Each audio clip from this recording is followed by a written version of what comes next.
Good afternoon, everyone. I'm Dan Garodnick, Chair of the City Planning Commission and Director of the Department of City Planning.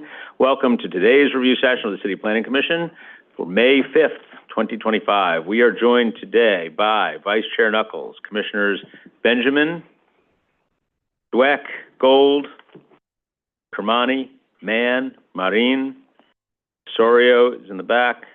Commissioner Rampersad is joining us on Zoom, perhaps. We will find out. Before we dive into today's agenda, I'd just like to take a moment to highlight some news related to the Department of City Planning. Earlier today, we announced a series of free public events for New York City 520, our annual celebration of New York City's 520 miles of waterfront. Each year, we look at a different aspect of our shoreline and host public outings with agency and nonprofit partners across the 5 boroughs. This time around, we're focusing on our working waterfront, exploring the industrial and maritime uses that keep our city moving. You can find details on all these events at waterfrontplan.nyc. I hope you'll join us to go behind the scenes and learn about the remarkable variety of industrial operations that call our shoreline home. Speaking of industrial uses, I'd also like to thank everyone who attended last week's info session on the New York City Industrial Plan. This first-of-its-kind initiative will offer a comprehensive framework to support the development of a modern, growing, and sustainable industrial economy. We're still in the early days of this process. There are going to be plenty of opportunities for public input before the end of this year. And if you'd like to learn more, you can do so at nyc.gov/industrial plan. Let's get to today's agenda. First up is a residential proposal by the Department of Housing Preservation and Development for 1640 Anthony Avenue in Claremont, in the Bronx, known as the Claremont House. This building would include 65 income-restricted homeownership opportunities across the street from Claremont Park and only a few blocks from Crotona Park. Next, we'll look at 5202 Flatlands Avenue in South Brooklyn. This proposed building would include 35 new apartments, of which nearly a dozen would be income-restricted affordable, along with ground floor retail. The site is a couple of blocks away from a B82 bus stop and Fox Playground. Staying in Brooklyn, we'll head north to 699 to 703 Lexington Avenue in Bedford-Stuyvesant to hear about a proposed building with 85 transitional homes and supportive services for women and gender non-conforming individuals. The applicant, Providence House, is a nonprofit dedicated to helping women and families at risk of harm who have histories of homelessness or who have interacted with the criminal justice system. The project would be near Jesse Owens Playground, the B38 and B46 bus lines, and the J train at Kosciuszko Street. We have one more Brooklyn application before us today, this one at 1720 Atlantic Avenue in Crown Heights.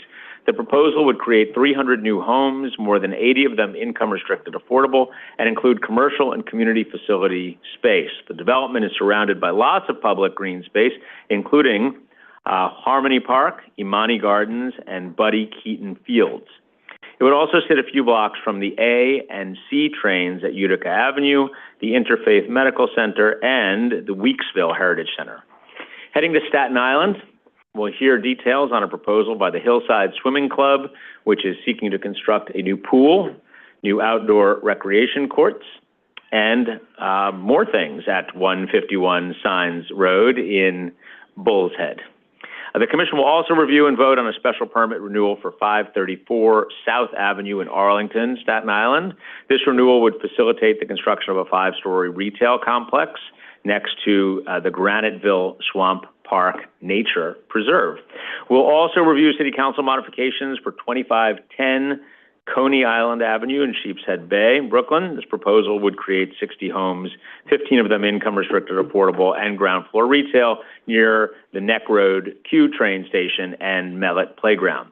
We'll also review what we heard at our recent public hearing on the Bally's Ferry Point proposal in the Bronx.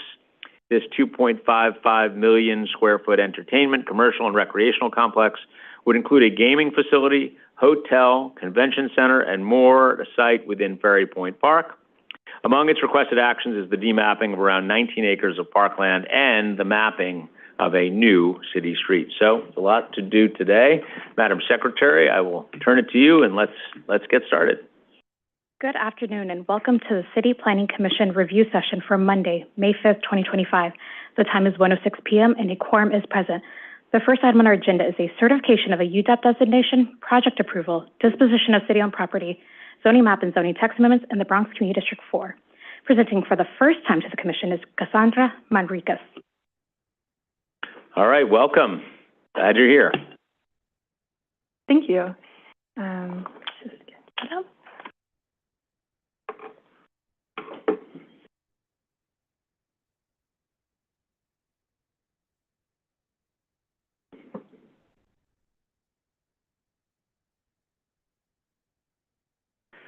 Okay, good afternoon, Commissioners. My name is Cassandra Manriquez, and I'm presenting on 1640 Anthony Avenue, also referred to as Claremont House.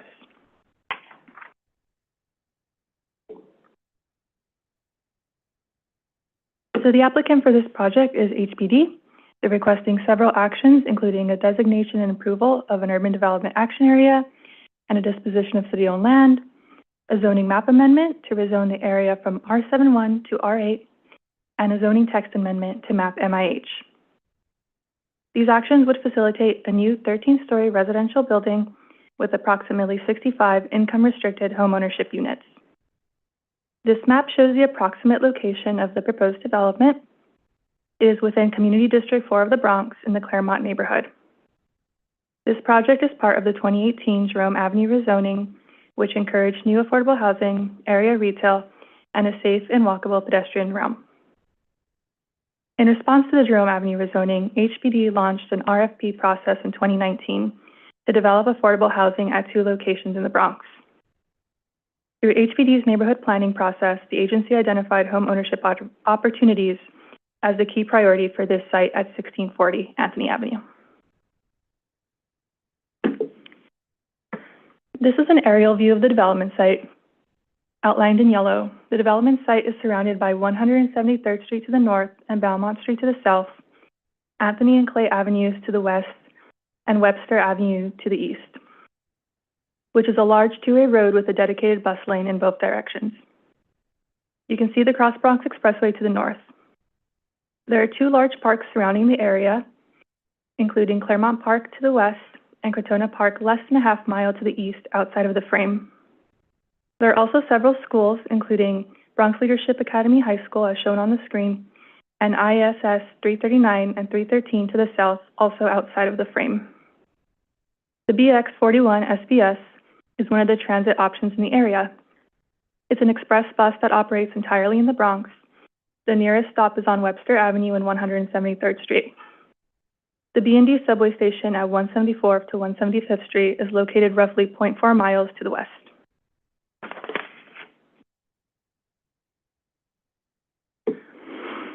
This is an area map. The development site is outlined in red. The rezoning area is outlined with the black dotted line. East of the development site, you'll see a lot of purple. This area is zoned M11 and part of the Bathgate IBZ. M1 districts typically include light industrial uses like auto repair shops. West of the development site, you can find R7 and R8 residential zoning districts. R7 districts allow medium density buildings. R8 is a higher density district that allows mid-rise to much taller buildings set back from the street on large zoning lots. Also west of the development site, you can find Claremont Park, an almost 39-acre park. Public facilities are mapped in blue. Among them are Bronx Leadership Academy High School and IS 339. There are also several small churches nearby, which are also mapped in blue. This is a photo of the development site looking east. It's a city-owned lot currently vacant and unimproved. Previously, between 1910 and 1979, the lot had 2 adjoining 5-story multifamily apartment buildings. In 1979, the buildings were demolished and the site has remained vacant since then.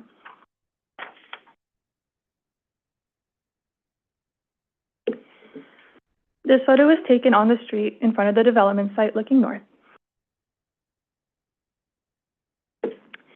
HPD is proposing a 13-story residential building with approximately 65 income-restricted homeownership units.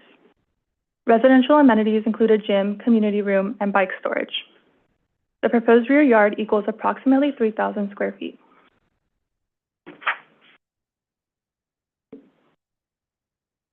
This is a site plan of the proposed development. The proposed building is colored in purple, and outdoor areas are in green. There are planters in the front and rear of the building.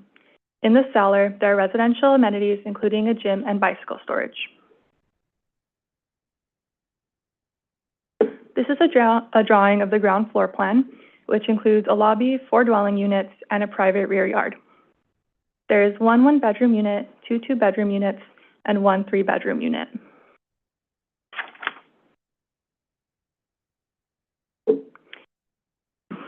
To facilitate the proposed development, HPD is seeking several actions, including a designation and approval of an urban development action area and disposition of city-owned land, which, if approved, will be conveyed to a developer selected by HPD. As shown in the previous photos, the development site is an underutilized and vacant property. These are qualities that tend to impair or arrest development in the surrounding community. And as you're familiar, incentives are a helpful tool for correcting blighting conditions. As such, the development site is eligible for an Urban Development Action Area program. Next, HPD is requesting a zoning map amendment to rezone the area from R71 to R8. Lastly, the applicant is requesting a zoning text amendment to establish the rezoning area as an MIH area for options 1 and 2. The proposed development would comply with MIH by entering into an affordable housing regulatory agreement. The following few slides will focus on the zoning map and text amendments. This is a zoning change map with the rezoning area highlighted in yellow. As shown on the maps, there is an R8 district across the street from the rezoning area. The zoning map amendment would extend the existing R8 district east to the development site and up to the M11 district and down to Belmont Street. The development site faces the convergence of Clay Avenue, Anthony Avenue, and the entrance of Claremont Park, which together provide the experience of a wide street that can accommodate a denser, taller R8 development. This rezoning is consistent with the goals of the 2018 Jerome Avenue Neighborhood Plan, since the proposed development will provide much-needed income-restricted housing, establish a mandatory inclusionary housing area, and promote a safe and walkable public realm.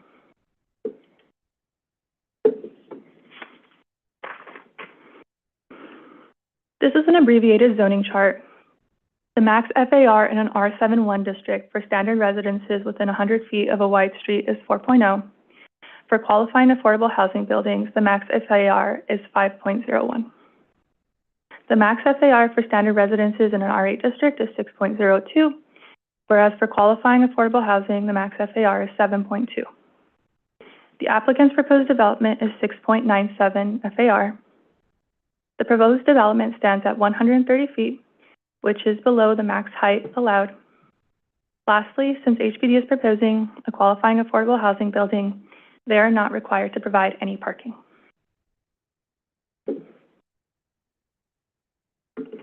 In addition to the zoning map amendment, the applicant is also proposing a zoning text amendment to establish the rezoning area as an MIH area. HPD proposes to map MIH options 1 and 2. The proposed development would comply with MIH by entering into an affordable housing regulatory agreement.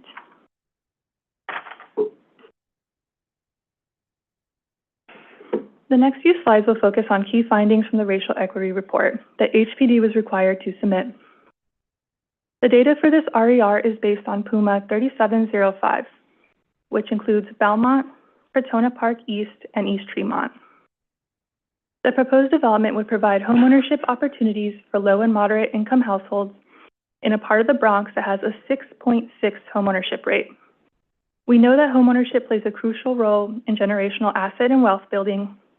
Citywide, 30% of New Yorkers live in owner-occupied units.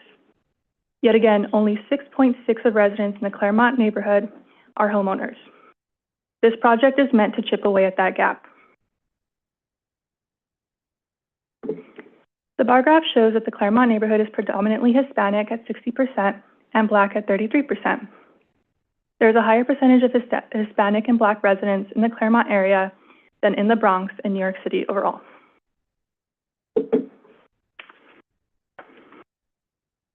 This bar graph shows that the median household income in the Claremont neighborhood, the annual household income is $29,705 compared to $43,182 in the Bronx and $70,643 citywide. Lastly, this bar graph shows that from 2010 to 2023, housing units in the Claremont area, which includes both home ownership and rental units, increased by 24%, and that the population increased by 10%. Both increases are larger than what we saw in the Bronx and citywide.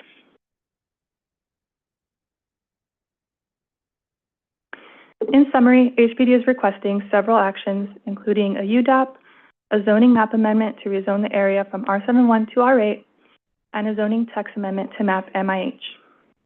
These actions would facilitate a new 13-story residential building with 65 income-restricted homeownership units. Thank you. I'm happy to answer any questions. Great. First of all, great job. Congratulations on your first.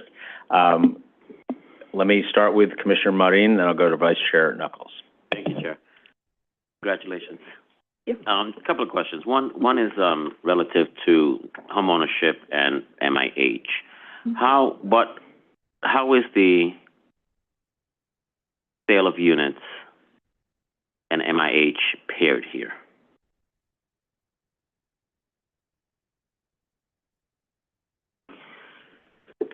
I don't have an exact answer for you, but I can get one. Yeah. It'd be interesting to understand that because I think that's something that the city is grappling with, specifically HPD. And to better understand that would be beneficial to us because it's imperative that homeownership units get built. And I think there's an impasse between understanding the MIH, getting homeownership units, getting more interest in homeownership units, and we need to move the needle on homeownership units. So I really applaud this project. Second question, of course, is going to go along the lines of lot lines. So we have a daycare that we approved repairs and a 20-year lease to, I would say, approximately 6 years ago, right there on Belmont, across from the McDonald's. And this building, it appears, is contemplating windows on both the north and south lot lines where there are buildings existing. What are the mechanisms that are being put in place for those lot line windows? I can ask HPD. Thank you. Thank you, Commissioner. Mr. Vice Chairman. Thank you. I just want to layer, if you will, my colleague's question around home ownership. Because I noticed in your presentation, you mentioned the percentage of home ownership in this area, which was, what, 6%? I think it was relatively low. So what is HPD's formulation around when and where to do home ownership? I mean, this looks like a pretty good site for home ownership across the street from Claremont Park, et cetera. But what's their policy around that designation and when to do it and where to do it? I could definitely ask them that. I know that they selected this site based on their neighborhood planning process, but I can ask for more detail. Thank you. Commissioner Sorio. Thank you, Chair. Thanks so much for the presentation. Just a quick question, maybe for the next time that we see this. I was really pleased to see that the HPD is seeking or is aiming to achieve passive house principles.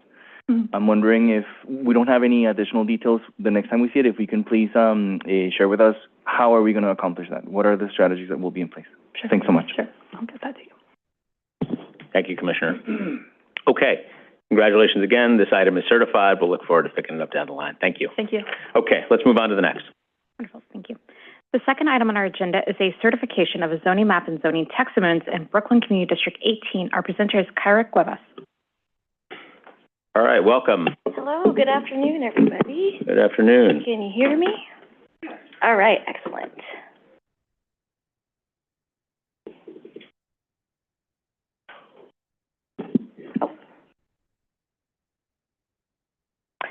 All right. right, good afternoon, Commissioners and Chair Garodnick. Today, I will be presenting a private application for zoning map amendment and a zoning text amendment at 5502 Flatlands Avenue. This is a private application by 5502 Flat LLC to facilitate the construction of a new 7-story mixed-use building with 36 units and ground floor retail. The applicant is seeking a zoning map amendment from an R3-2 zoning district to an R6A/C2-4 and a zoning text amendment to map an MIH area with options 1 and 2. This project is located within Community District 18 in the Flatlands neighborhood, Brooklyn, and is within Councilmember Narcissus District. The project area is located within the eastern section of Flatlands, with East Flatbush to the north, Bergen Beach to the east, Mill Basin to the south, and East Midwood to the west. The area is serviced by 2 local commercial corridors, one along Flatlands Avenue and one along Ralph Avenue. Additionally, the area is well served with community facility uses and open spaces, including the Kanofsky Vevel Church, PS 251 Patergut, and the Community Board 18 office. Open spaces include Jacob Jaffe Fields, Fox Playground, and Patergut Basin Park. The project area is bounded by Flatlands Avenue to the north, a 100-foot wide street, East 56th Street to the east, a 80-foot wide street, Avenue J, an 80-foot street to the south, and East 55th Street, an 60-foot wide street to the west. The Flatbush Avenue Brooklyn Station, or Brooklyn College Station, of the 2 and 5 lines is the closest subway station in the neighborhood and is approximately 1.6 miles away. However, transit access includes 3 local bus lines, the B6, B47, B103, 2 SBS bus lines, the SBS 42 and the SBS B82, and 2 express bus lines that connects riders to Manhattan, the BM1 and BM2 outside of the surrounding area or within a quarter mile of a 10-minute walk. The surrounding area is generally low-density residential with 2 to 6-story residential buildings, including a mix of row home buildings and multifamily buildings. A cluster of 6-story multifamily elevator buildings can be found immediately west of the site and terminate along Utica Avenue. The project area is located within an R3-2 zoning district. R3-2 districts are low-density residential districts that allow a variety of housing types, including detached, semi-detached, 1 and 2 family homes, and low-rise attached houses. It is the lowest density zoning district where more than 3 dwelling units are permitted. Basic housing buildings have an FAR, or maximum FAR, of 0.75, with qualifying residential sites. Buildings have a maximum FAR of 1.0, with a maximum height of 35 feet. Parking is required at this location since the development is located beyond the greater transit zone, whereby 1 parking space is required for every 2 dwelling units. Commercial buildings within the C2-2 and C2-3 overlays have a commercial FAR of 1 in low-density residential districts and require 1 parking spot per 300 square feet for C2-2 overlays and 1 per 400 square feet for C2-3 overlays. The immediate surrounding area includes a range of low residential zoning districts with R5 to the northwest, R4 to the southwest, and R3-2 directly north and south. The development lot is comprised of 1 triangular lot which has frontage along Flatlands Avenue and is demarcated in red here. The project area is composed of 4 different lots, including the aforementioned lot and 3 rectilinear lots, 12, 19, and 1, all of which are privately owned. The project area does not fall within a flood zone, but is 1 block away from shaded Zone X, which anticipates a 0.2% annual chance storm. This is a view of the project area, looking southeast from Flatlands Avenue. The magenta is the proposed development site, and the mint green is the proposed project area boundary. This image shows a view from Flatlands Avenue facing northeast, where we see Lot 15, which is the development lot. As you can see, the lot is vacant with low-density uses surrounding it. Here is a closer look at the development site, which further exemplifies the surrounding density. Moving northeast, this view looks directly at the frontage of Flatlands Avenue, where you can see the entirety of the development site. This image shows a view from East 55th Street, looking southwest, and now includes lots 12 and 19. Lot 19, part of the project area but not the development site, is a one-story industrial building used as an auto repair shop. Now, crossing the street and moving south, this image shows the extent of the rezoning area, where we are looking directly at two lots within the rezoning area, again, Lot 19, with a one-story auto repair shop, and part of Lot 1, which is used for parking.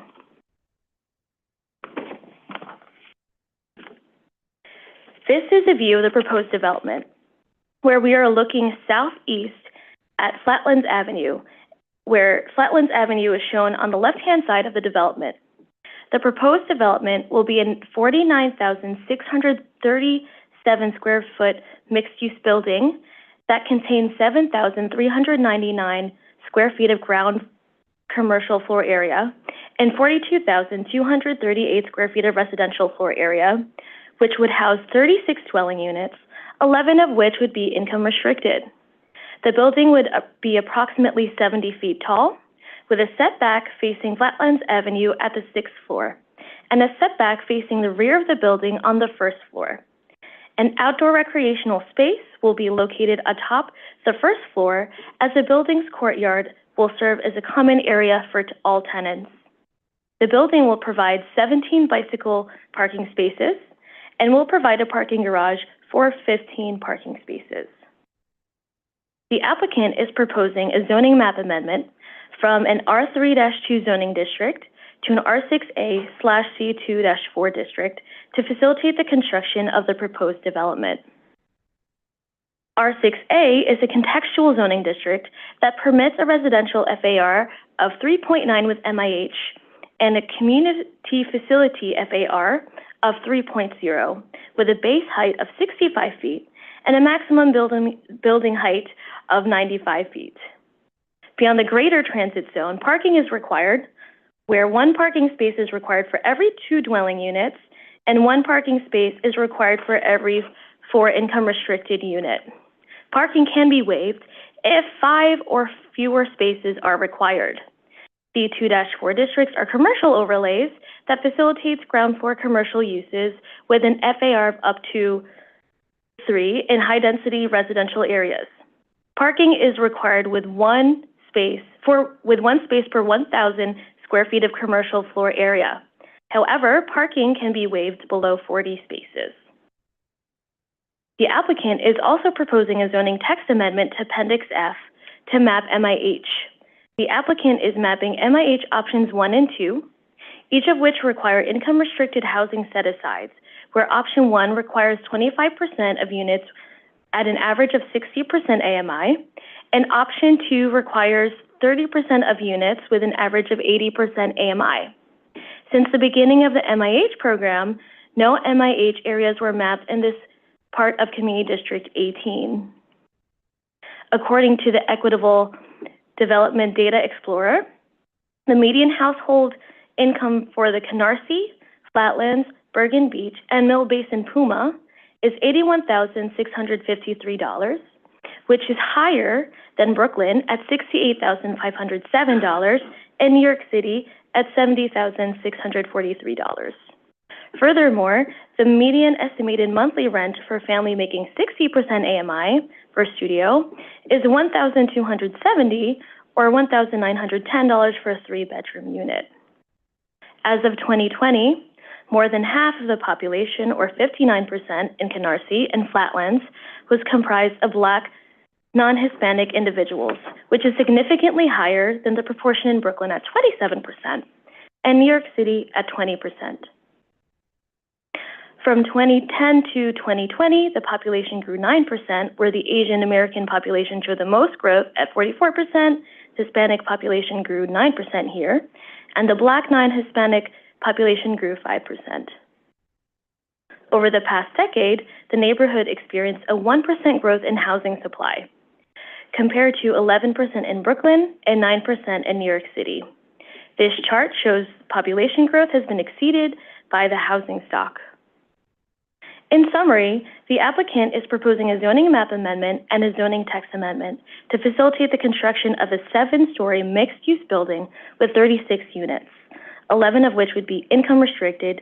Happy to take questions. Thanks so much. Thank you. Commissioner Benjamin? A couple of quick questions. Is the ambulatory medical care center still operational? Yes. And where will they go? So there are no plans for them to relocate. I will say that this application will bring this building into compliance since it is currently overbuilt. Correct, but yes, for the medical facility and for the people who may receive services there, is there any thought where they would, since they would have to leave in order to start construction, where they might go and where people might, are there services available elsewhere that would be able to accommodate the additional people who are going to this center? That's a really great question and something I could raise to the applicant. Josh in the Brooklyn office. I can just clarify, that site's not proposed for development. It's this development site is completely vacant. Yeah, so to clarify what Josh is saying, it's only the triangular lot that's being built, but I think your question is more about what happens when it's being built. Will the people in this medical space be impacted by when this development site is being built, and what does that mean for the potential patients that they're intaking? So that could definitely be brought up to the applicant team. But as I mentioned earlier, there are no plans for them to relocate, but can certainly ask the applicant team. And I know this is the applicant's desire, but what was the thinking behind not rezoning the entire site, that extra little 125-foot lot?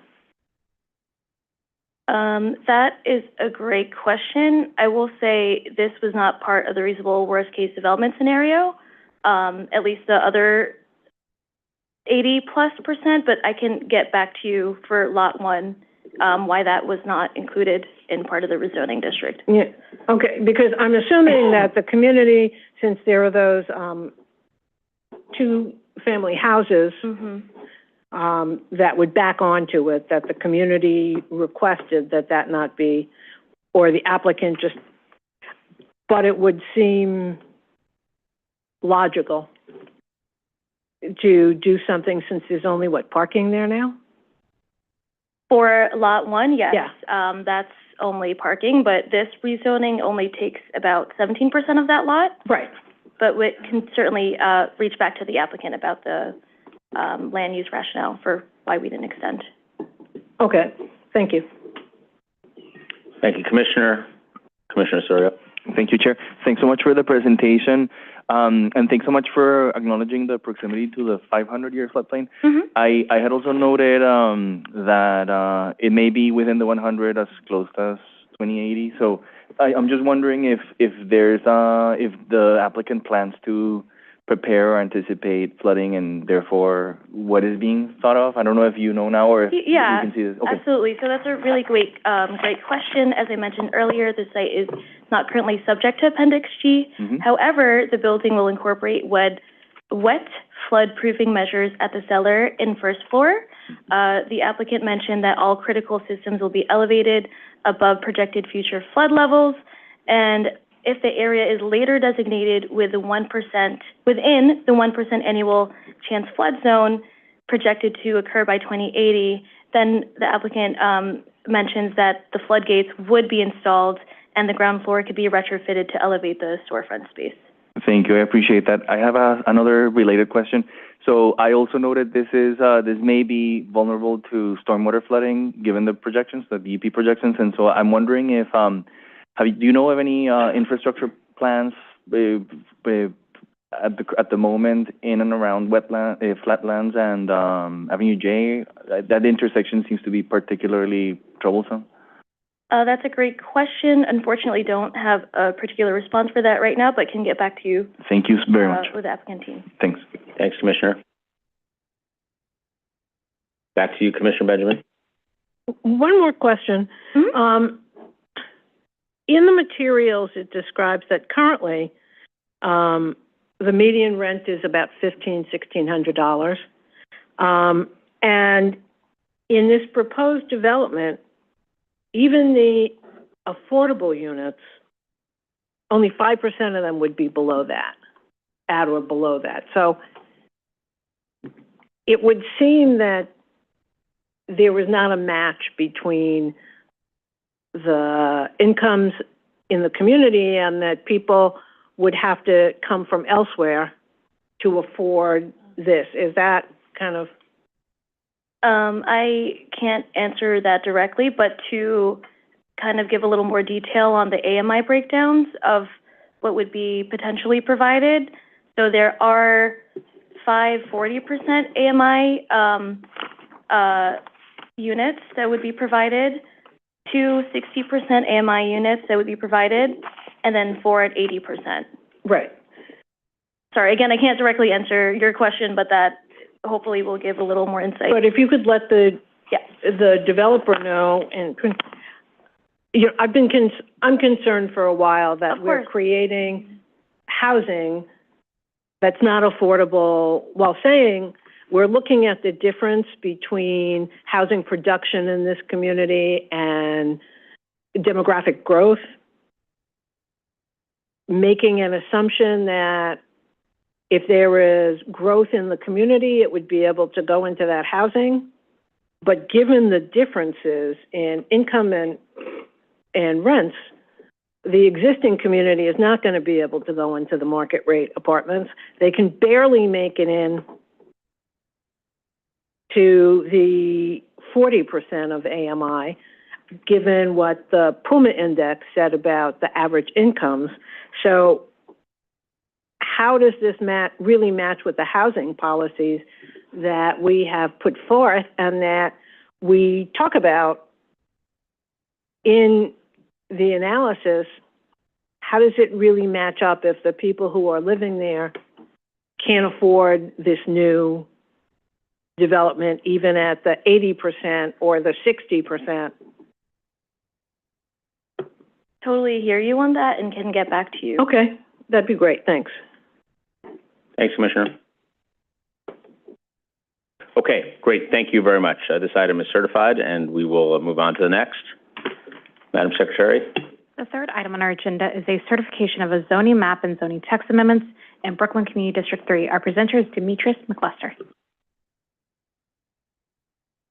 Hello, Demetrius. Hello. How are you doing? Good. How are you? All right. Good. Nice and dry because it's pouring outside.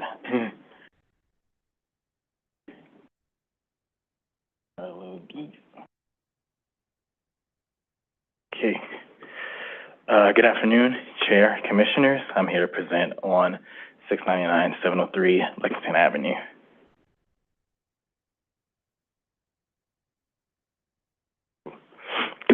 This is an application for Providence House Incorporated for a zoning map amendment from an R6B district to an R6A district and a zoning text amendment to designate an MIH area in order to facilitate a 6-story community facility development with 85 transitional housing units and social and administrative services within Brooklyn Community District 3. The project area is located at 699 Lexington Avenue in the Bedford-Stuyvesant neighborhood of Brooklyn Community District 3. This area view is facing north, showing the development site and the project area in magenta, which are coterminous. The project area is bounded by Lexington Avenue, a 70-foot wide street, along with Green Avenue to the north, Stuyvesant Avenue to the west, and Malcolm X Boulevard to the east. The surrounding area is predominantly residential, while the avenues contain mixed-use buildings with ground floor retail. Residential and mixed-use buildings generally range from 2 to 4 stories in height. In addition, the Jesse Owens Playground, a 2.3-acre park operated by the Parks Department, is also located to the north. Lafayette Avenue, a street that runs parallel to Lexington, and Malcolm X Boulevard, a street that runs perpendicular to Lexington, are transit corridors and well served by bus lines.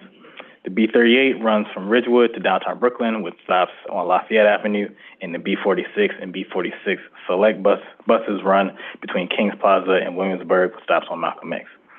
In addition, the Kosciuszko and Gates Avenue and MTA subway stations with J train service are located on Broadway, 3 blocks to the east of the project area. Here's another view of the surrounding land use and zoning.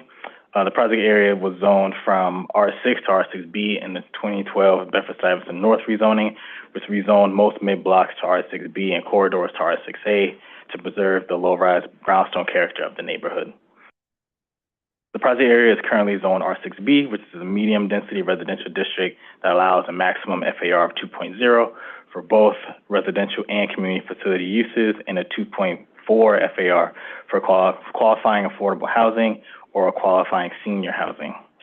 The maximum base height is 45 feet, and the maximum building height is 55 feet.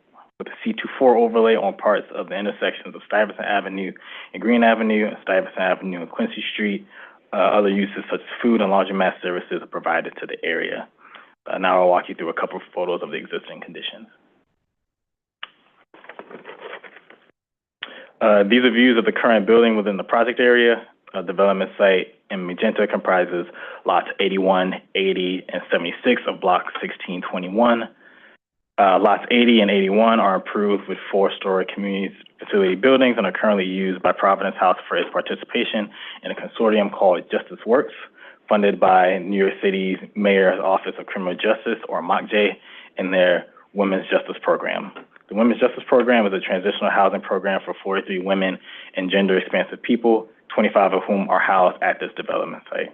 The remaining 18 are housed at another site in the Prospect Lefferts Gardens, also operated by Providence House. Lot 76 is improved with a 2-story community facility building and is also used by the applicant for social services, administrative offices, and storage space. For additional context to the proposal, this is a view of the project area from a westerly orientation. With the project area in development site in magenta, this frame of reference gives us a fuller picture of the width of the street. The applicant proposes a 6-story, 36,393 square foot development with 85 transitional housing units and administrative and social service space. The development would rise to a height of 60 feet and would feature a 45-foot deep rear yard for the business residents. To facilitate the development, the applicant is requesting a zoning map amendment to change the R6B district to an R6A district along the western frontage of Lexington Avenue between Stuyvesant Avenue and Malcolm X Boulevard to a depth of 200 feet.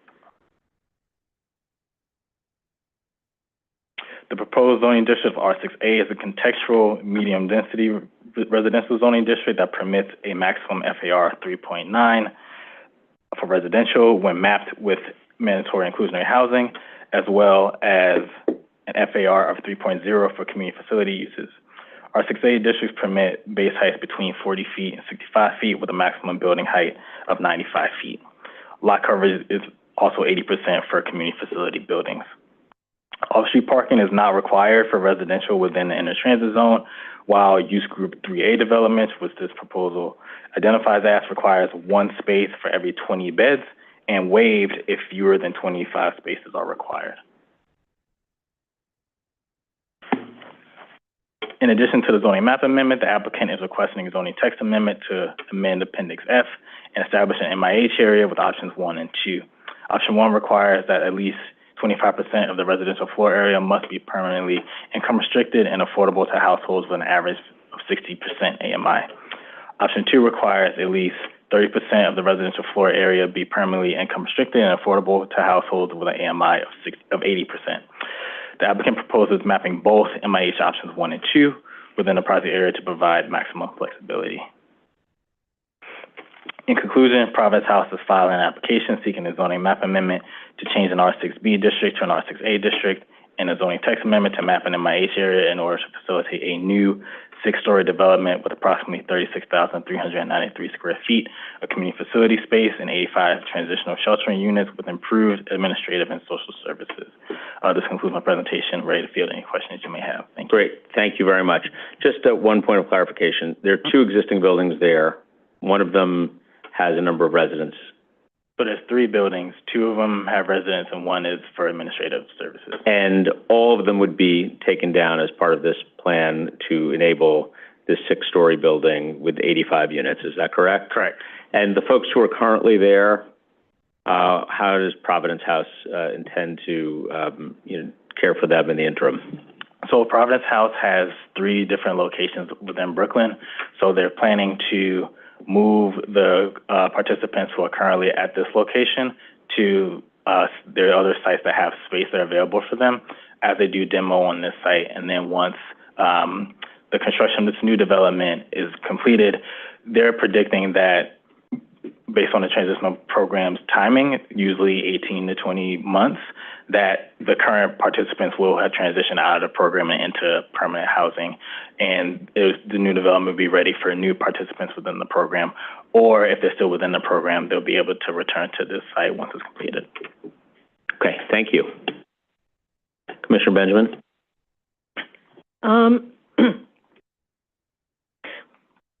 One quick question. In the materials, you talk about set-asides for local residents. Is that the normal HPD 20% set-aside, or is there something else for this particular population that would allow for a larger? And is it a set-aside, or is it a lottery? I'm not sure. I know it's not a lottery, but I know from conversation with the applicant, a lot of the decision that they're making in regards to the development is aligned with their funding sources, which are from MOCJ and from DHS. In terms of the particulars, I'm unsure at this moment, but I can check back with the applicant and get more details on that. That would be great. Thank you. No. Thank you, Commissioner. Commissioner Osorio? Thank you, Chair. Thanks so much for the presentation. 2 quick questions. One, when this comes back, if you can clarify or have the applicant clarify what are the sustainability measures in place. I'm particularly curious whether there's going to be any renewables, but also the second question, and I know these renderings are illustrative, but from the street photos, it sounds like there's 3 street trees that I don't see in here, and so I'm wondering if you can clarify what's the plan there. So for this rendering in particular, this is a relatively older rendering. Okay. And some timing issues came up and we were able to get newer renderings from the applicant. In terms of the street trees, there's been no talk in terms of those changing or going away. A lot of the open space conversations we've had have been around the 40-foot rear yard that's going to be accompanying this development. But I can bring up more green space questions in terms of what's being proposed and what can be worked in with the applicant. Thank you very much. Thank you, Commissioner. Okay, thanks, Demetrius. This item is now certified. We'll pick it up down the line here. Madam Secretary? The 4th item on our agenda is a certification of a zoning map and zoning text amendments in Brooklyn Community District 8. Our presenter is Hanif Yasti. All right, Hanif. Welcome. Hi, good afternoon. Good afternoon.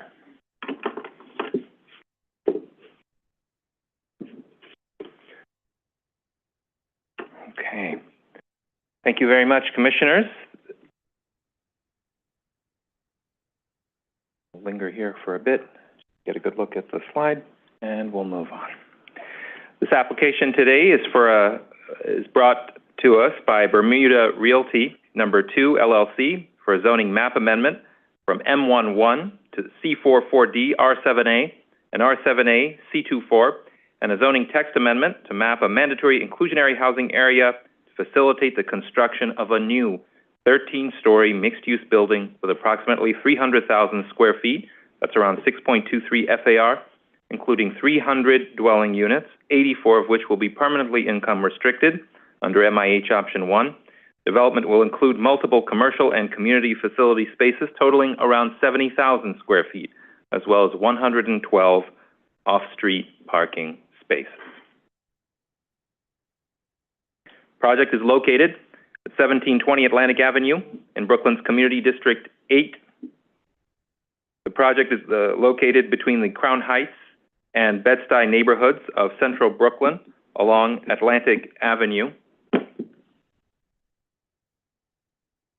Surrounding area includes a mix of community facilities, public housing, schools, light manufacturing, and vacant land located along Atlantic Avenue.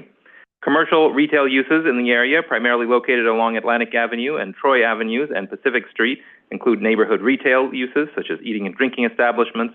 These also include former Shell gas station, recently converted into a Chipotle, automotive repair shop, DSNY service station, and an inn directly to the east of the project area, as well as a wholesaler, plastics manufacturer, self-storage facility, an indoor soccer arena to the west along Atlantic Avenue. 1 block south of the development site lies the Weeksville Gardens NYCHA development, home to 2 multifamily dwelling elevator buildings, each containing 137 units and standing between 4 and 5 stories high. The area also contains parkland with Harmony Park at over 1.5 acres, owned and operated by the Department of Parks and Recreation, located just north of the development site on Atlantic Avenue, as well as the approximately 9-acre St. John's Playground and Buddy Keaton Fields, located 2 blocks to the south. Directly to the southeast of the site is the NYC Parks Department Imani Community Garden. Atlantic Avenue is a large thoroughfare, 120 feet in width, with Long Island Railroad tracks above it, while Pacific Street to its south is 70 feet wide. To the east, Schenectady Avenue is 70 feet wide, as is Troy Avenue to the west. The project area is located approximately 9 blocks north of the Crown Heights Utica Avenue subway station with 3 and 4 train service, approximately 30-minute travel time between New Lots Avenue to the east and Brooklyn College to the south, as well as Atlantic Avenue to the west. Approximately 3 blocks northeast is the Utica Avenue Fulton Street subway station. A&C service runs between Ozone Park and Lower Manhattan, 30 minutes in either direction. The B15 and B65 lines both make stops approximately 1 block southwest of the project area. The B15 line offers service between Bedford-Stuyvesant and JFK Airport, while the B65 line connects downtown Brooklyn and Crown Heights. Additionally, the B25 line stops approximately 2 blocks northeast of the project area, providing service between Broadway Junction and downtown Brooklyn. The project area also lies near the Atlantic line of the Long Island Railroad, with the Nostrand Avenue stop approximately 1 mile west of the site. The project area is located adjacent to a city bike station with over 5 additional stations less than 2 blocks away. Bike lanes are present along Pacific, Dean, and Bergen Streets to the north. The proposed project area and development site are coterminous, seen here in magenta, and they consist of lots 28, 30, and 35 on block 1335. The project area is an irregularly shaped lot currently improved with a single-story commercial shopping center with over 28,000 square feet of commercial retail space and 56 accessory parking spots, as well as curb cuts along Atlantic Avenue and Schenectady. Take a look at some site photos now. Here we see a view of the development site facing southwest from the intersection of Atlantic Avenue and Schenectady. You can see the sign for the shopping center there. Here's a view of Atlantic Avenue facing east. See the development site on the right. Here's a view of the sidewalk along the south side of Atlantic Avenue facing east. Development site again on the right. You can see that parking lot there. Here's a view of the development site facing northwest from the intersection of Schenectady Avenue and Pacific Street. And finally, a view of the Pacific Street angle facing east with the development site on the left.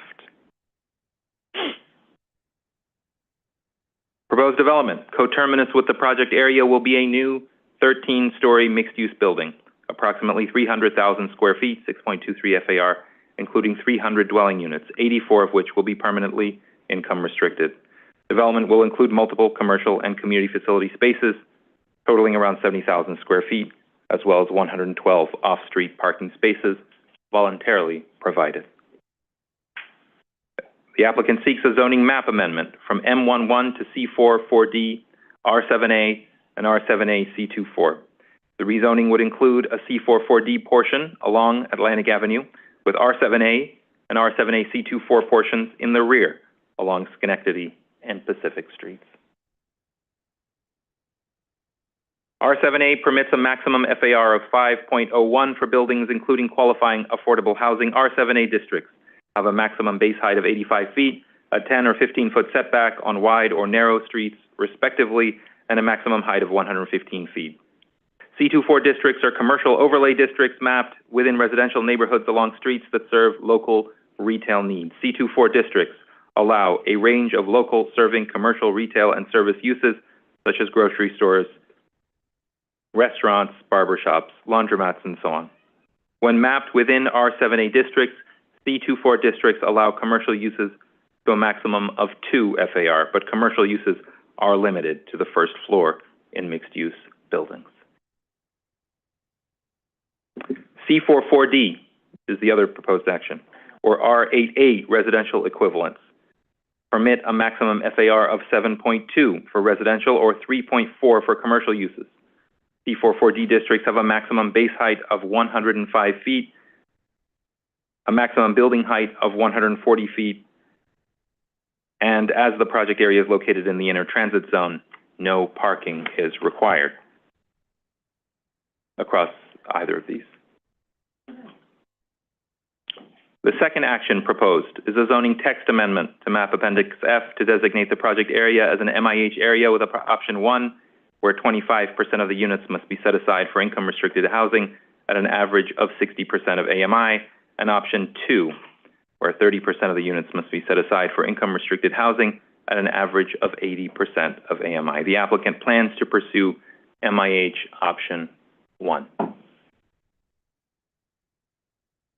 Pursuant to Local Law 78, this application requires a racial equity report on housing and opportunity because it would increase the permitted residential floor area by at least 50,000 square feet. The applicant states that the proposal would produce new income-restricted housing units in a location that is low income and is highly accessible to transit and jobs. The median household income for Crown Heights and Prospect Heights is approximately $72,000, which is higher than Brooklyn and New York City averages.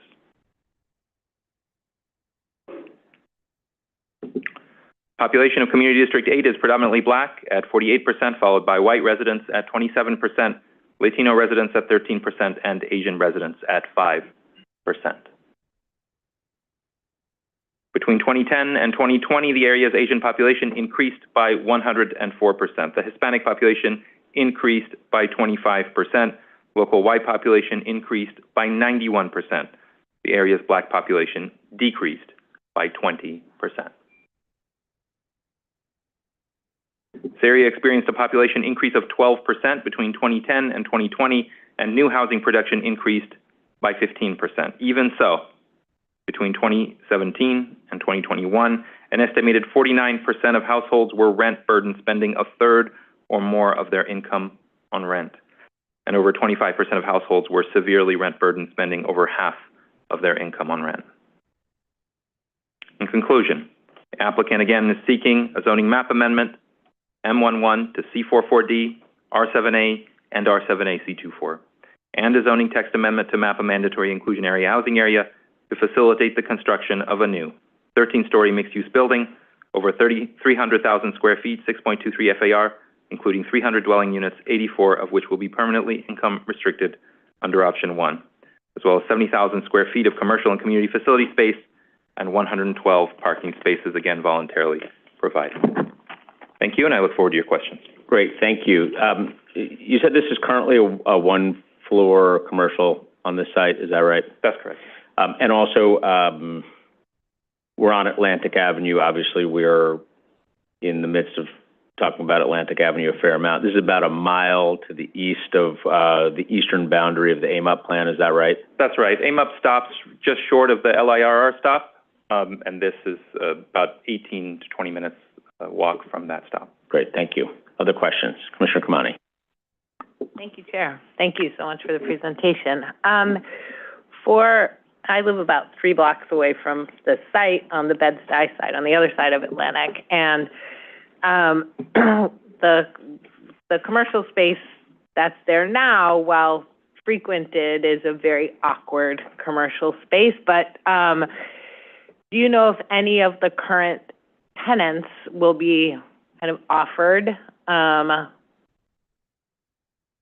access or to continue their business in the new development? It's a good question we've put to the applicant. They've tentatively said that they're going to put the feelers out to the existing tenants, but just because of the timeline associated with construction and production, they don't have a firm guarantee there, but they do have an intention of reaching out to the existing tenants and offering them space in the new development. Yeah, I would be interested in that and to know what the comparative rental structure is. I can almost guarantee you that what they're paying right now is probably still on the low side, as that space, if anybody's ever been there, has not been upgraded in a very, very, very long time.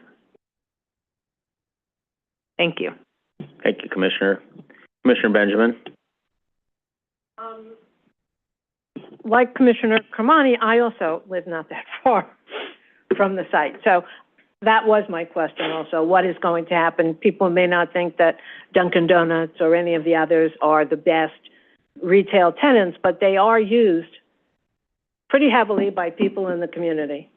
So what will happen with that is of concern. And as with the last one, the application talks about set-asides for local community members. Is that the standard 20%, or is that something that we haven't seen yet? I didn't see anything in this application about a local set-aside that's beyond what is associated with the current MIH. Okay, so you think it's just the standard 20%, which isn't a set-aside. Generally, it's a lottery. So is this, do you know, or if you could ask HPD, is this going to be something other than a lottery? Well, we won't have HPD involvement in this application.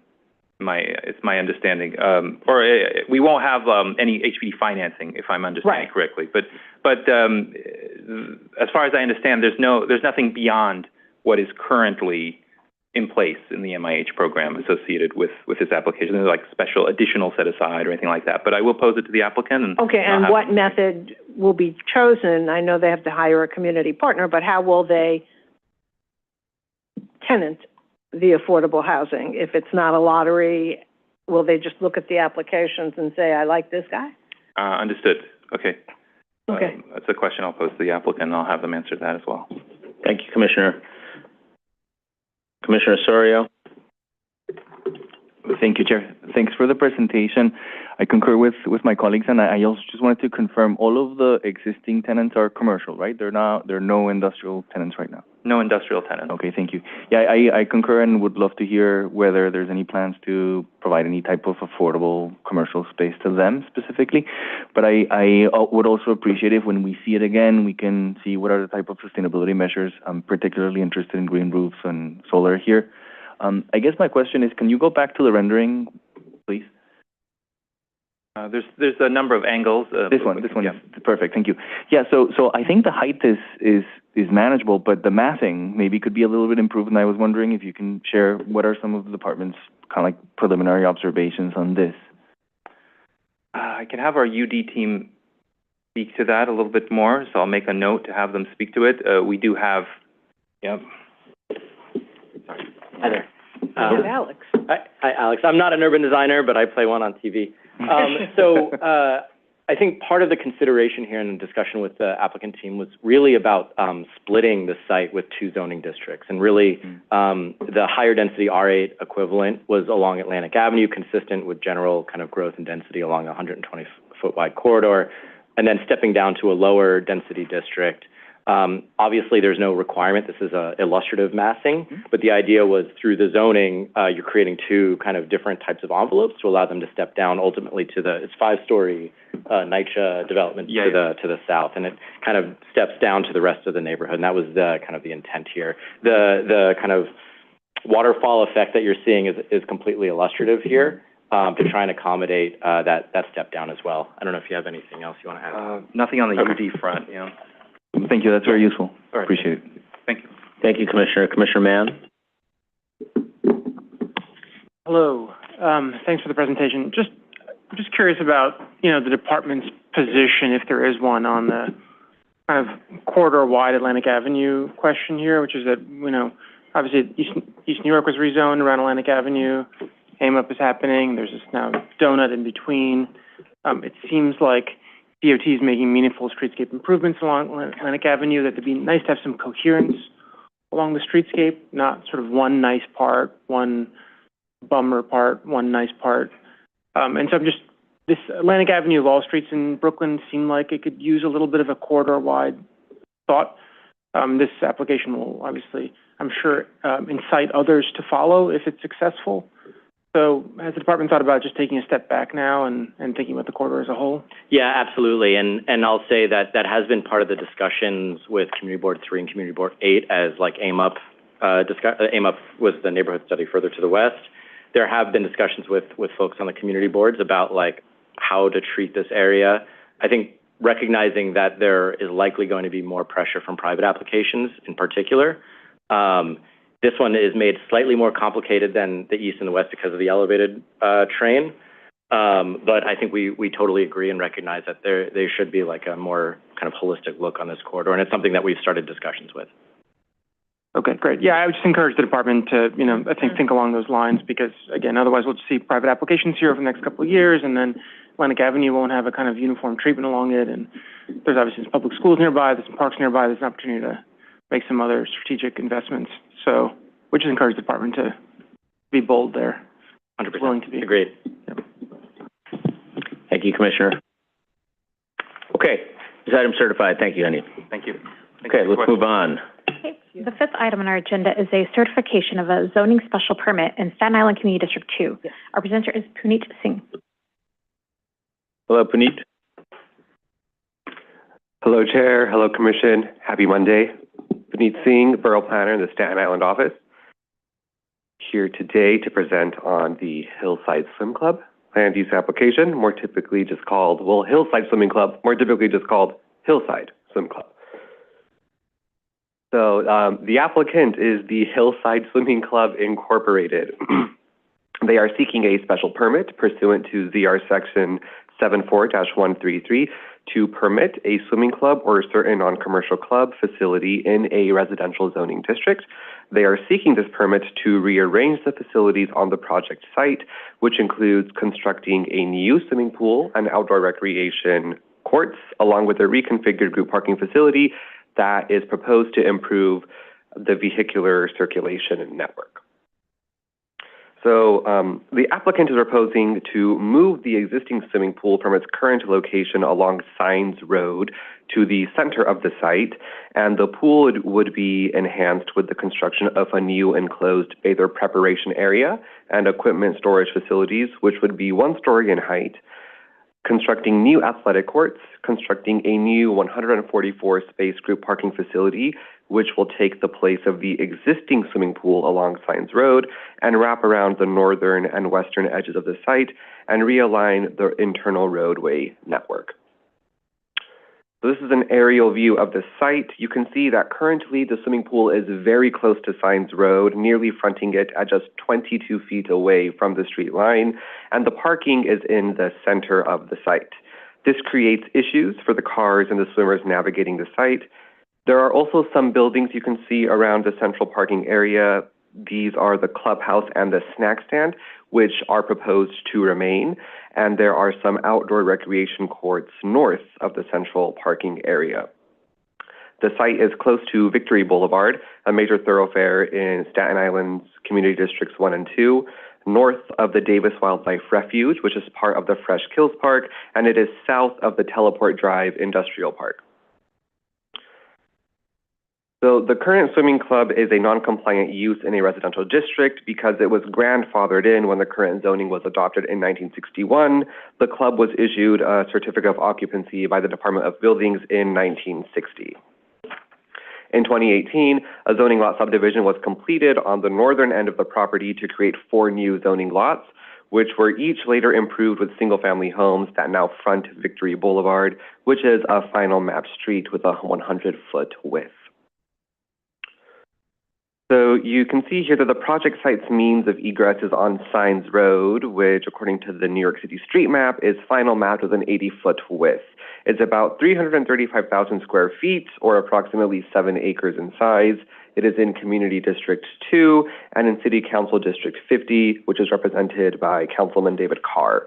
The site is bounded to the south by Sines Road, to the west by Amsterdam Avenue, to the north by zoning lots fronting Victory Boulevard, and to the east by Dinsmore Street. In 1961, an R32 district was mapped, and a rezoning in 2003 changed it to an R3X district. Here we have the land use map. You can see that the surrounding land uses are all low-density residential developments, parkland and open space, with some vacant land too. The commercial land use to the north of the project site, fronting Victory Boulevard, is a doctor's office. So this is a site photo showing an existing basketball court and a snack stand. The basketball court would be removed and the snack stand would remain. This is looking towards Amsterdam Avenue. This is a site photo showing some of the parking in the center of the site, looking towards the snack stand on the left, which would remain, the clubhouse in the center, which would remain, and the bathhouse on the right, which would be removed, also looking towards Amsterdam Avenue, like in the previous photo. Here we have a pared down version of the text from Zoning Resolution Section 74133, which has the findings for the special permit. Not the exact text, but I have it in appendix slides if you need. This section lets the City Planning Commission give a special permit to a swimming pool or non-commercial club less than 500 feet from the lot line in a residential district. Finding A is about preserving the essential character of the neighborhood, which the applicant says this project would do by simply updating the existing swimming club, not expanding it. Findings B and C are about limiting traffic, which the applicant says this project would accomplish by not expanding the club's membership base. So the current traffic that is coming to and from the club will be the same, and the vehicle reservoir proposed at the entrance would be expanded as part of the development. Finding D is about ensuring the pool and accessory facilities are certain distances from the rear and side lot lines, along with being a certain distance from the street lines as well.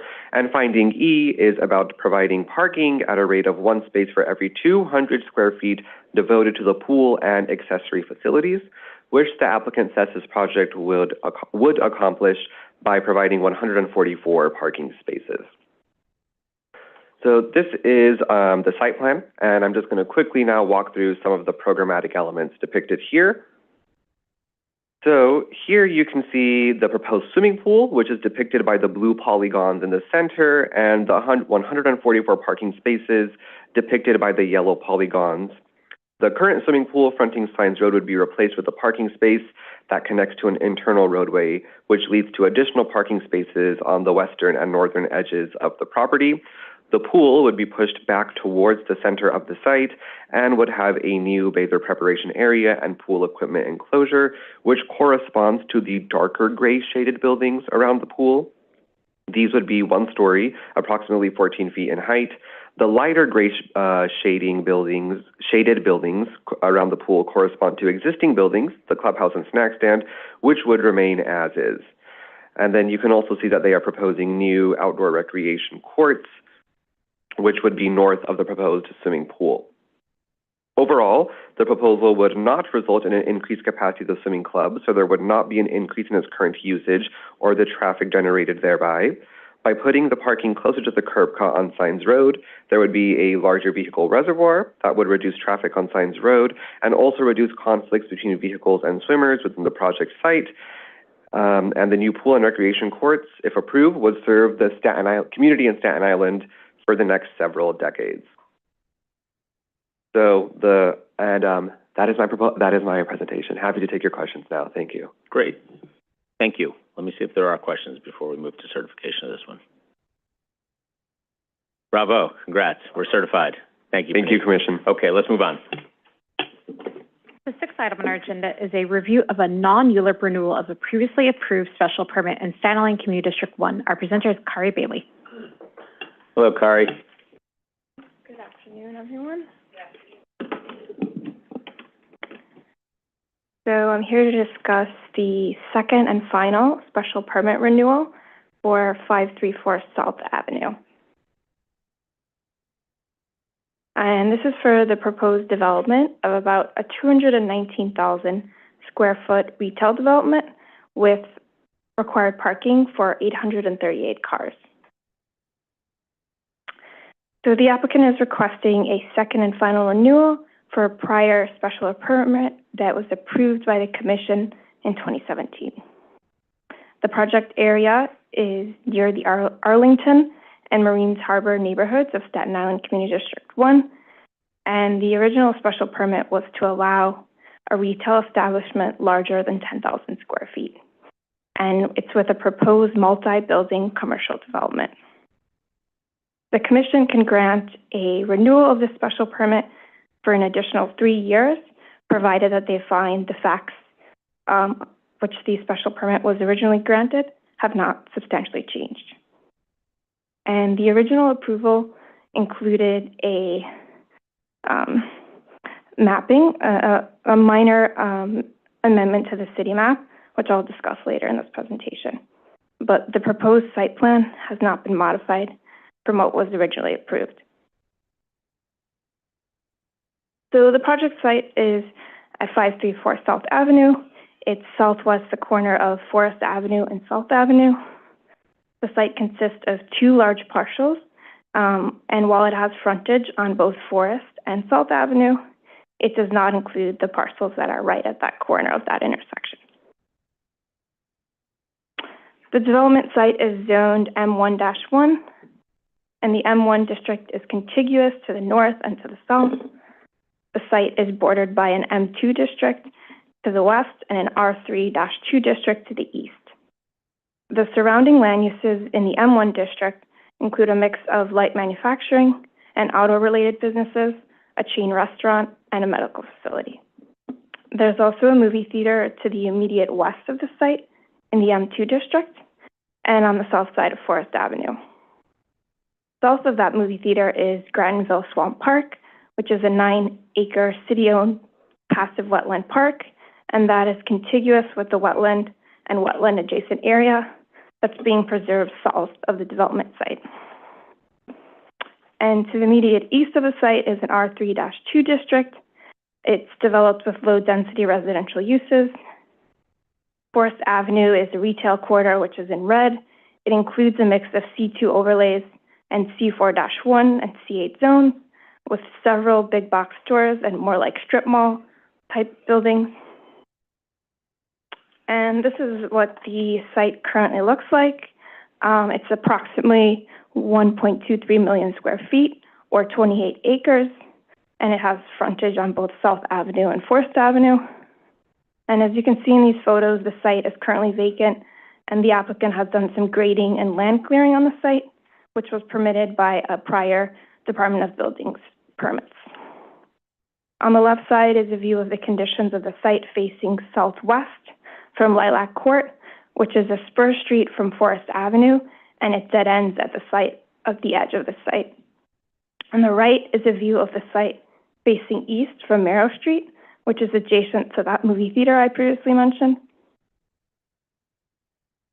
And this is the 2017, this is what the Commission granted approval for that special permit, which is the subject of this renewal.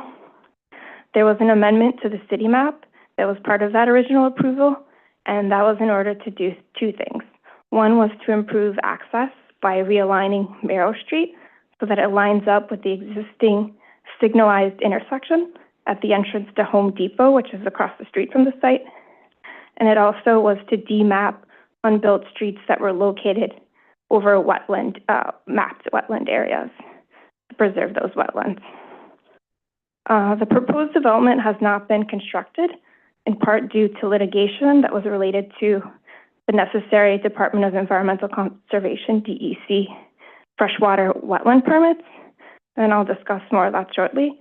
But the first special permit renewal was approved in 2022, and it has lapsed without the applicant filing the second renewal in October 2024. This would have lapsed. The applicant is seeking the second and final renewal of the original special permit to facilitate the development as it was originally proposed. So this is the drawing from the original approval, and it shows the freshwater wetland boundaries and the proposed landscaping and stormwater management areas. There's a stormwater management area proposed in the wetland buffer area to manage all the stormwater generated by this development and the water moving through the site. The red dashed line, that represents the northern boundary of the DEC regulated wetlands, and you can see that all the proposed development is located outside of the wetland. While this is outside of the scope of the decision that's before the Commission today, it's relevant to provide some context about the DEC litigation because it pertains to the reason for a second special permit renewal. There was ongoing litigation between 2020 through up until 2024 for the permits that were issued by DEC. So the construction could not begin at the site before the first CPC special permit renewal lapsed in 2022. So the applicant is seeking another special permit renewal because they need in order to be able to construct what was originally approved in the CPC special permit. Bless you. And this project was referred to Community Board 1, and they have decided not to submit a recommendation. So to summarize, this is an applicant seeking the second and final renewal of the special permit to facilitate the project as it was originally proposed, a 219,000 square foot retail development with accessory parking for 838 cars. The Commission may vote to renew the application, provided that the facts upon which the special permit granted have not substantially changed, and the zoning district and the character in the surrounding area remain unchanged. The previously approved site plan have not been modified from the original 2017 application. Thank you. This concludes my presentation. Happy to answer any questions. Great. Thank you, Kari. Okay. So renewal of a special permit, same square footage, same number of parking, as originally designed, same, and the conditions are fundamentally the same here. Is that all correct? Yes, that's correct. Okay. We're going to vote on this one in a second. Questions from Commissioner Osorio. Thank you, Chair. Thank you so much for the presentation. I was just wondering if you can clarify what is the status of the DEC conversation, the process? It was resolved in 2024. So initially in 2019, there was an action brought against the DEC permits, but a judge dismissed it in 2020, and then there was a series of appeals back and forth, but it finally got resolved in 2024. It got dismissed. Thank you. Appreciate it. Thank you, Commissioner. Okay, any other questions? Okay, with that, we're going to move to a vote. I'm going to seek assent by voice vote here to send a letter to the Buildings Department to approve this renewal. All those in favor, please say aye. Aye. Aye. Opposed, nay. Okay, the ayes have it. This is approved. Thank you, Kari. Thank you. Let's move on. The seventh item on our agenda is a pre-hearing review of a zoning map and zoning text amendments in Brooklyn Community District 2. Our presenter is Amrita Mahesh. Good afternoon, Commissioners. Good afternoon. Waiting for the slides to load up.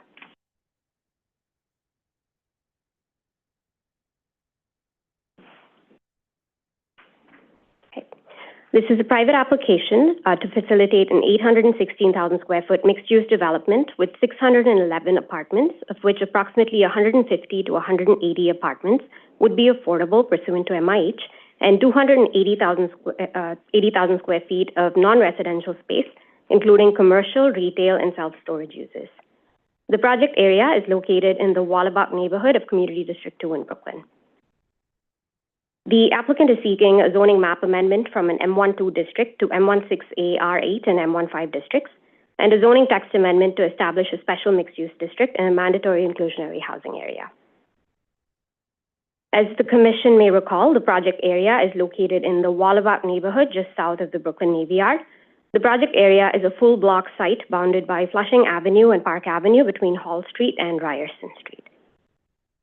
The surrounding area features a robust mix of uses in a range of building typologies. Mixed-use buildings and walk-up residential buildings are common. Industrial uses are interspersed throughout and largely consist of self-storage and some warehouse and distribution uses.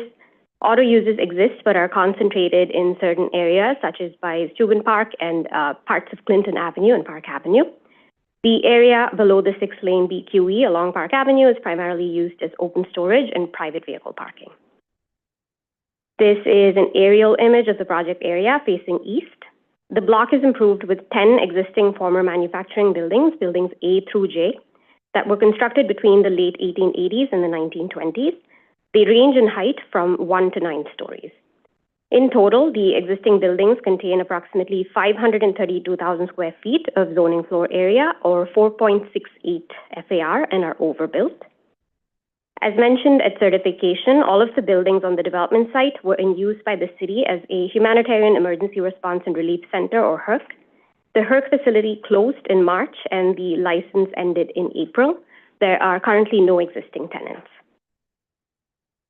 Here are some street views of the project area. This is a view along Park Avenue and Hall Street looking east towards buildings E and D in the foreground. This is a view of the mid-block conditions along Hall Street looking south with some of the smaller loft structures in the project area to the left of the image. This is a view of Flushing Avenue looking east and existing buildings A and J. And this is a view of the mid-block conditions along Ryerson Street looking south. The proposed development would include conversions and adaptive reuse of 8 existing buildings and demolition of 2 structures, buildings A and J along Flushing Avenue, to allow for an infill new development. As the Commission may recall, the new mixed-use building would be located along the short end of the block on Flushing Avenue.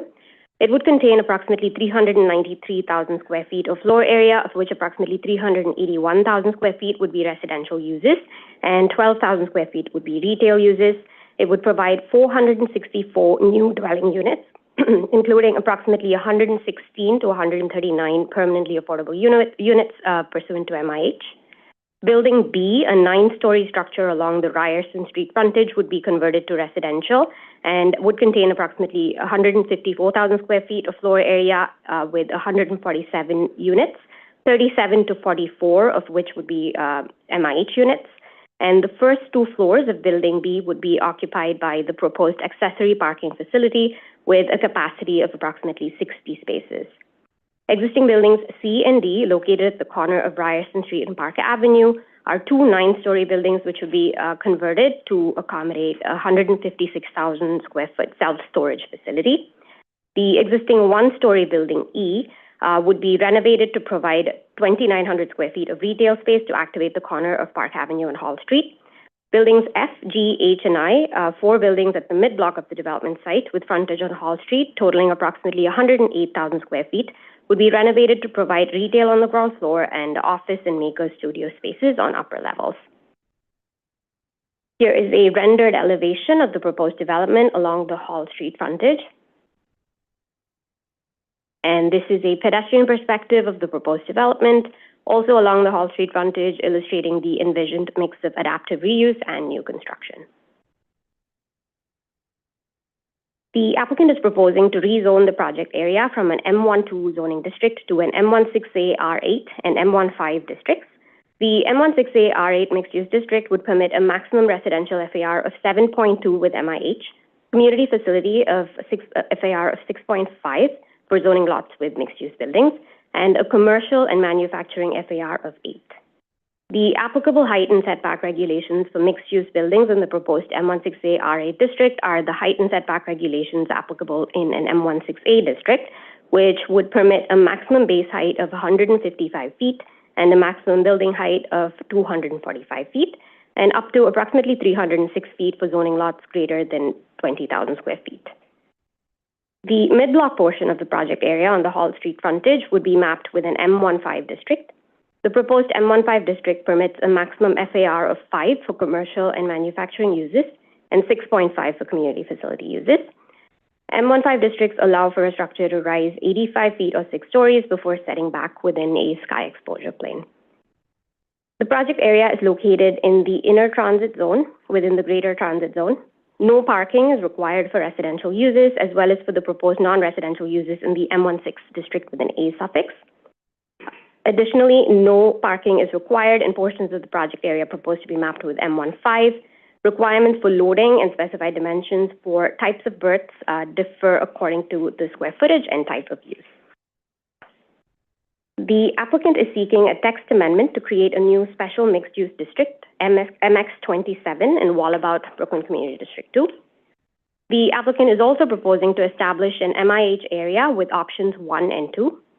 Option 1 requires 25% of residential floor area to be set aside for residents with incomes averaging 60% AMI, and option 2 requires 30% of residential floor area to be set aside for residents with incomes averaging 80% AMI.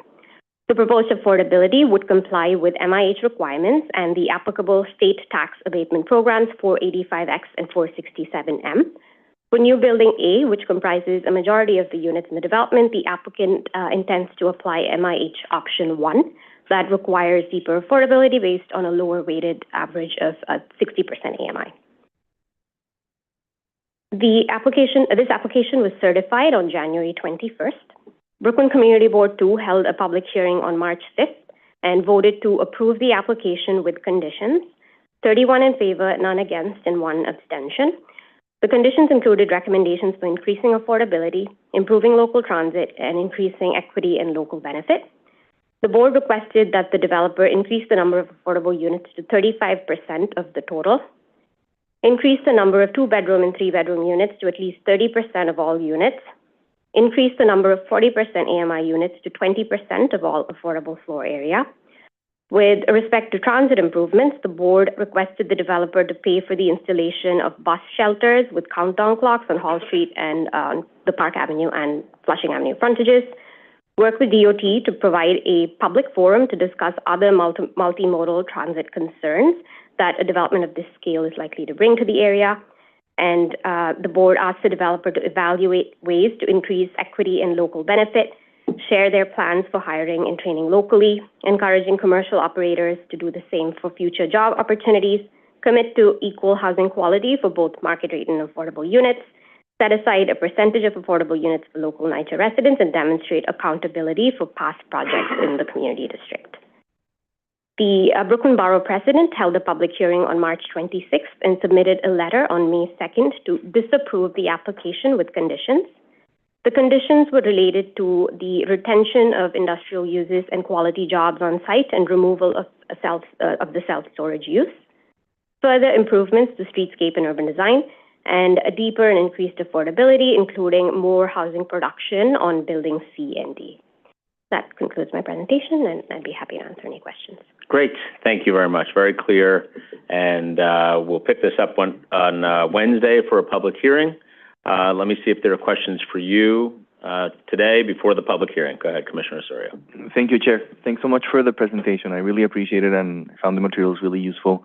All of my questions are for the applicant, but I'm just wondering if you can help me in preparation for that understand what's been the history of the conversation around the self-storage use, and particularly how does the department think about buildings C and D? Because, you know, with a radical transformation of this place, you would think that a self-storage facility is a missed opportunity in terms of the amount of housing that could be produced.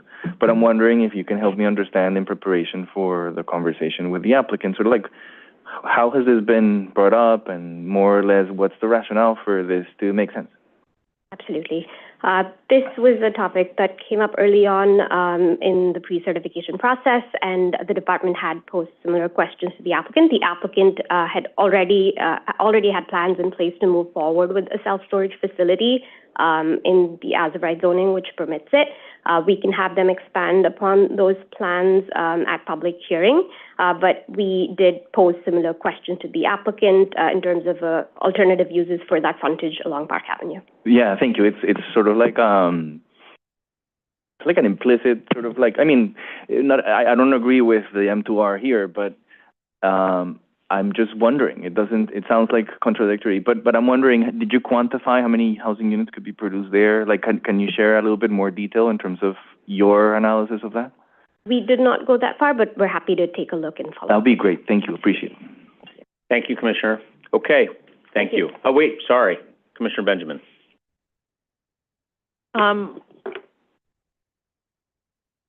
I guess my question really is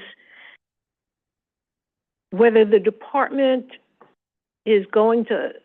feels like they need to offer some modifications to the applicant's proposal, given the borough president's comments, the community board's comments, the large-scale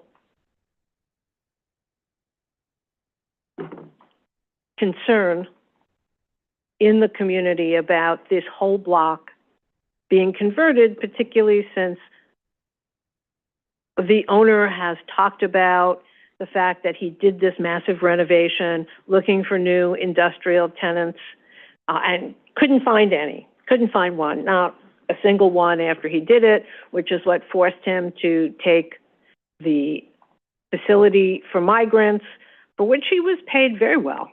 It was not like he gave that to the city for nothing. So question number one is, do we know how much the city paid him for that space, or could we find out? We do not have that information. And regarding the first question, I think we can certainly follow up at post-hearing. We're just waiting for the public hearing to occur first. Thank you. Okay. And there is the concern, as I said, that the applicant has created a situation where he can't afford to lease the space as a manufacturing use because he did all the renovations up front without a tenant, and now he can't afford to rent it at a price that would allow industrial tenants. His demolishing of buildings B is being converted, buildings A and J. Which certainly are the best sites for residential away from the BQE. And then his renovation of site B for residential. And I'm assuming that those three will be the only residential unless the building F, G, H, and I renovation does not attract office makers or studios on upper floors. What else could be there? Buildings F through I are going to be, are proposed as an M15 zoning district, so it is primarily only commercial and manufacturing uses that would be permitted under the zoning. We can have the applicant speak to some of their tenanting strategy and why they have proposed this particular use mix at public hearing. Okay, I would appreciate it. Thank you. Thank you, Commissioner. Okay. Thank you, Amrita. We will pick this one up on Wednesday. Okay, next item. The eighth item on our agenda is a pre-hearing review of a disposition of city-owned property and acquisition, zoning map and zoning text amendments in Manhattan Community District 11. Just note there was a follow-up memo in your materials, and our presenter is Audrey Walks. Great. Welcome. Thank you. Good afternoon, Commissioners. Today I'm here to present on Carmen Villegas Apartments Senior Housing. Applicants, Department of Housing Preservation and Development, Ascendant Neighborhood Development Corporation, Asylum Projects, and Urban Builders Collaborative proposed 4 actions. First is a zoning map amendment to change an existing R72, R72/C24, and R7B/C24 districts to R91 and R91/C24 districts, a zoning text amendment to modify Appendix F to designate an MIH area, the acquisition of property by the city, and a subsequent disposition of non-residential city-owned property. And together, these actions would facilitate the development of a 5.42 FAR, 28-story income-restricted housing building with 210 units, including 147 heirs units and a superintendent's unit, as well as ground floor community facility space for seniors in East Harlem, Manhattan Community District 11. The first action is a zoning map amendment to change the project area from that R72, R72C24, and R7B C24 districts to an R91 and R91 C24 zoning districts. The second is a zoning text amendment to Appendix F of the zoning resolution to map a mandatory inclusionary housing area, with the applicant intending to pursue MIH option 1. Finally, the applicant proposes an acquisition and disposition of the development site, with existing Lot 1 to be reapportioned into 2 separate tax lots, one for the existing Casita Park senior housing building and another for the development site. That development site, Block 1638, part of Lot 1, is proposed for acquisition by HPD, and the development site will subsequently be conveyed to HPD's selected sponsor, Ascendant Neighborhood Development Corporation, which will develop the property as a new construction, income-restricted housing development. On March 25th, 2025, CB11 unanimously voted to approve the application with conditions. The conditions are as follows. That the developer commit to CB11's local hiring preference guide, which sets local hiring targets for 35% of pre-construction jobs, 35% for construction jobs, 50% for post-construction hiring of CB11 residents, and 35% of the total value of all contracts being awarded to businesses in CD11. And second, the board asked the applicant to consider fully waiving the proposed parking, but at maximum should not include more than 6 spaces. The developer commits to proactively establish partnerships with local workforce development organizations to source qualified residents of CV11 for employment opportunities created by all phases of the proposed development. And on March 31st, 2025, the Manhattan Borough President recommended approval of the application. Thank you, and happy to take your questions. Great, thank you. Thanks. Again, we got this one for public hearing on Wednesday. Yes. So we've got questions for the applicant on Wednesday. If we have questions for the department now, Commissioner Murray. Thank you, Chair. One is specifically, thank you for the presentation. One question is specifically that something caught my eye that's very interesting. I noticed that on the southern facade of the building, there seems to be what looks like a solar collection, a panel, a group of solar collectors on the horizontal plane with that building. Can you talk to that, please? So I would love to speak in detail about it, but I think at this point, the applicant is best positioned to answer those questions about the solar panels and the energy efficiency. There was a memo from HPD that was included in the materials that I think goes into some of those details, but happy to find any information between now and May 7th. Yeah, I'm particularly interested in, and happy to see this because this is not new technology and one that I've been waiting for the City of New York to kind of embark on, these vertical solar collectors. They've been used for years in Canada, and there are buildings that are complete. Their complete facade is all solar panels, so it collects energy from all 4 or 5 or how many different facades you may have in your building. There was the second question for me, so thank you for that, and I'll look forward to the applicant's response. Sure. The second one was the number of parking spaces. Why 6? What's the magical number with 6? So this development won't have parking, but this was a caveat that the community board inserted just in case the opportunity for parking became present, is the best of my understanding. And the use of those parking spaces would be what? Do we know? Just an emergency parking? Is staff going to park there? What's the plan for those 6 spaces? To the best of my knowledge, the community board resolution did not elaborate on this particular point. But for right now, there will be no parking in the proposed development.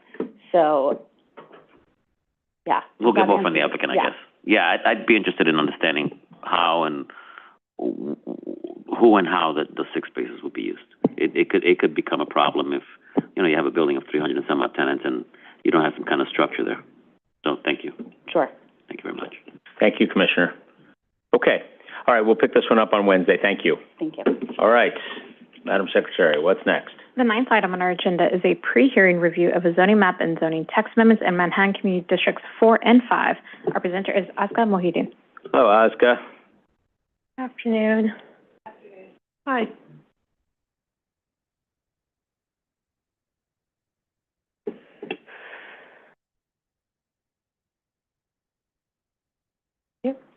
All right, happy to be back with Midtown South Mixed Use Plan, or as we call it, MSMX. This was last presented to the Commission at the January 21st, 2025 review session and referred to Committee Boards 4 and 5 and the Borough President. For today's presentation, we'll briefly reintroduce you to the plan area, provide an overview of the proposal, and summarize what we've heard from the Committee Boards and from the Borough President during the public review process. The MSMX plan is all about laying the groundwork for a dynamic, vibrant neighborhood where housing can thrive alongside a strong economy together with a high-quality public realm.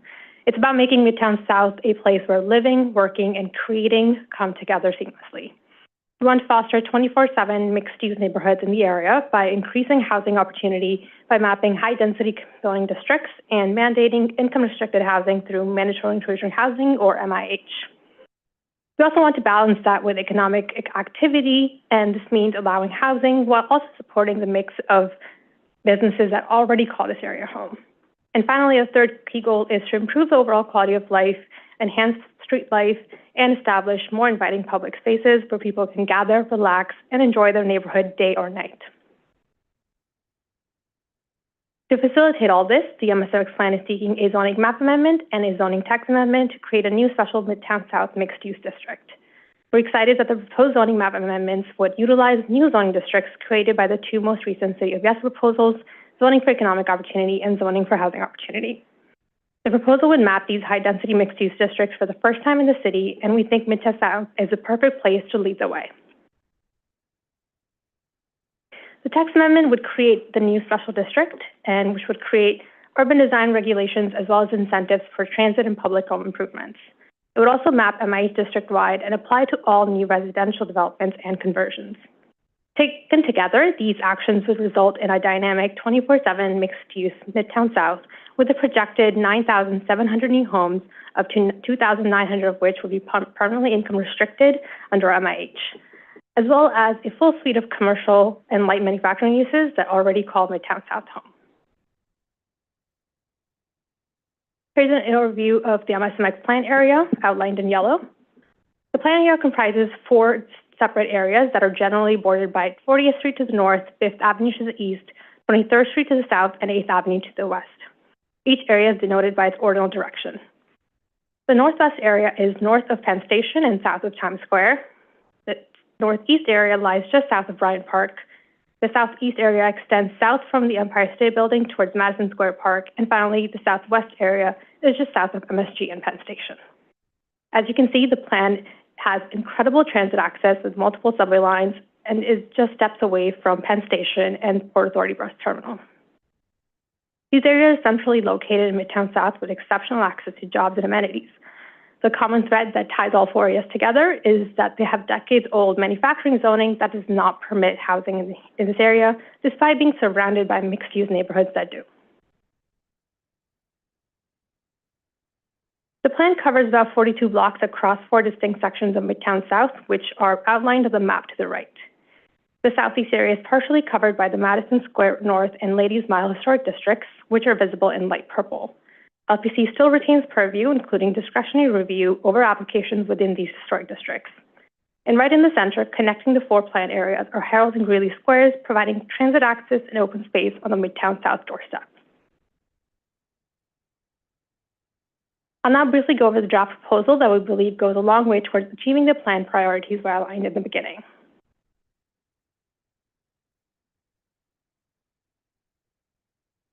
The 2 proposed actions are a zoning map amendment and a zoning text amendment. The zoning map amendment would rezone all the M1 districts in the MSMX plan area to paired mixed-use commercial manufacturing and residential districts.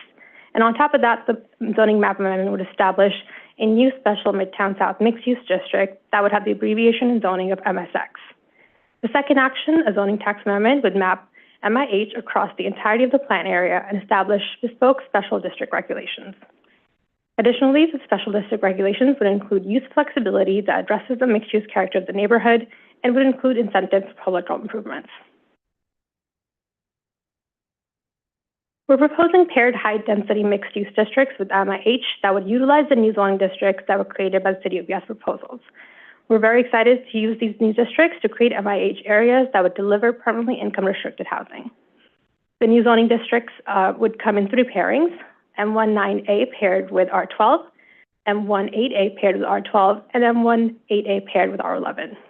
Each of these districts would become part of the new special district, which allows us to shape building form and incentivize public improvements. Over the following slides, we'll to walk through each of these paired zoning districts in a little more detail. The first paired district we'll cover is M18AR12, which would be mapped across the entirety of the northwest and northeast areas, as well as a portion of the southwest area that wraps around the future Penn Station expansion. This paired district allows a maximum FARs of 15 for commercial, manufacturing, and community facility uses, and 18 for residential uses. Apart from FAR, all zoning districts in the Midtown South mixed-use district would have the same use and bulk regulations requiring contextually sensitive street walls and base heights of between 6 and 15 stories in height. In our second density pairing, we're proposing a map of M18AR12 districts for the entirety of the southeast area, as well as a portion of the southwest area that's south of Penn Station and north of FIT. M18AR12 still provides for high-density commercial manufacturing uses at 12 FAR, with preferences residential at 18 FAR. We're proposing to map these districts in areas that still have high-density, primarily commercial built character, but as in the case of the southeast area, have a mix of residential buildings. It's worth noting that portion of the southeast area overlap with 2 historic districts, and any new development within them would be capped at 12 FAR for residential use pursuant to state law and would be subject to LPC review. The portion of the southwest area that we're mapping M18AR12 is currently zoned M16D and already has a cluster of 12 FAR residential buildings with a contextual form, so we believe the additional residential density is appropriate. The M18AR12 designation here also allows for the mapping of MIH to deliver more permanently affordable housing. Lastly, we're mapping an M18AR11 district in the remaining portion of the southwest area, shown in light blue. This pairing will allow 12 FAR for non-residential uses and 15 FAR for residential uses. This comparatively lower density reflects that densities tend to taper off as you go south and west towards Chelsea. For us, celebrating the existing built character of the neighborhood and enhancing the pedestrian experience was essential to this plan. The existing context was especially important in shaping how a development would meet the street. As illustrated in the pedestrian view on the right, we are proposing bulk and urban design rules to reinforce the area's loft character with strong street walls and just enough flexibility to match the surrounding context and allow for architectural expression. We have a minimum and maximum base heights of 6 to 15 stories, but we're also allowing buildings to flexibly match neighboring building base heights if they're higher. In terms of street wall regulations, 100% of the ground floor street wall needs to be at or within 8 feet of the street line. This encourages active street frontages and ground floors, which create for an inviting pedestrian experience. Above the first floor, 70% of the base would need to be at or within 8 feet of the street line. This allows for architectural expression, facade articulation, and flexibility within a consistent and contextual street wall. Now let's take a look at what types of buildings would result from the pairing of these high-density districts with the proposed bulk regulations. This is a view of the northeast area looking south from Bryant Park. The gray buildings are existing buildings, and the yellow buildings depict the development that could potentially result from the rezoning and are studied in our environmental review materials. Here's what 18 FAR mixed residential buildings would look like in context here.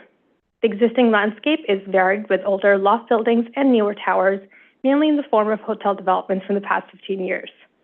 MSMX would allow for very high-density developments, but maintains a consistent street wall with its surrounding, which is in line with the extremely dense urban fabric of this area. We'll quickly run through some additional regulations that we're proposing as part of the special district. The plan proposes a floor area exemption for public school floor space if a new development elects to provide one on site. It would also allow for a 20% floor area bonus for the provision of a covered pedestrian space, which allows for an expanded public realm that can be incorporated in the new building's footprint. The covered pedestrian space bonus already exists in other parts of Midtown, and it has produced many high-quality public spaces. MSMX would encourage improvements to transit infrastructure by extending the existing transit bonus's applicability to all MSMX sites within 1,500 feet of transit stations, up from 500 feet today. It would permit retail uses above the existing 10,000 square foot limit, which underscores the area's role as a regional shopping center. The plan would allow for adjustments to the minimum distance between buildings regulations, and for split lots with landmarks, it would allow for floor area to move more freely across zoning district boundaries. This would provide additional flexibility and better facilitate the delivery of housing on these comparatively challenged sites. Additionally, during the community engagement process, we heard a strong preference for limiting any illuminated signage on side streets in order to create a welcoming environment for new housing. So MSMX would restrict flashing illuminated signs on side streets. When it comes to urban design controls, we're mapping all side streets as Tier B streets and wide streets as Tier C streets, which would govern ground floor requirements such as lobby sizes, glazing, location of parking and loading, and similar regulations that help create a more lively public realm.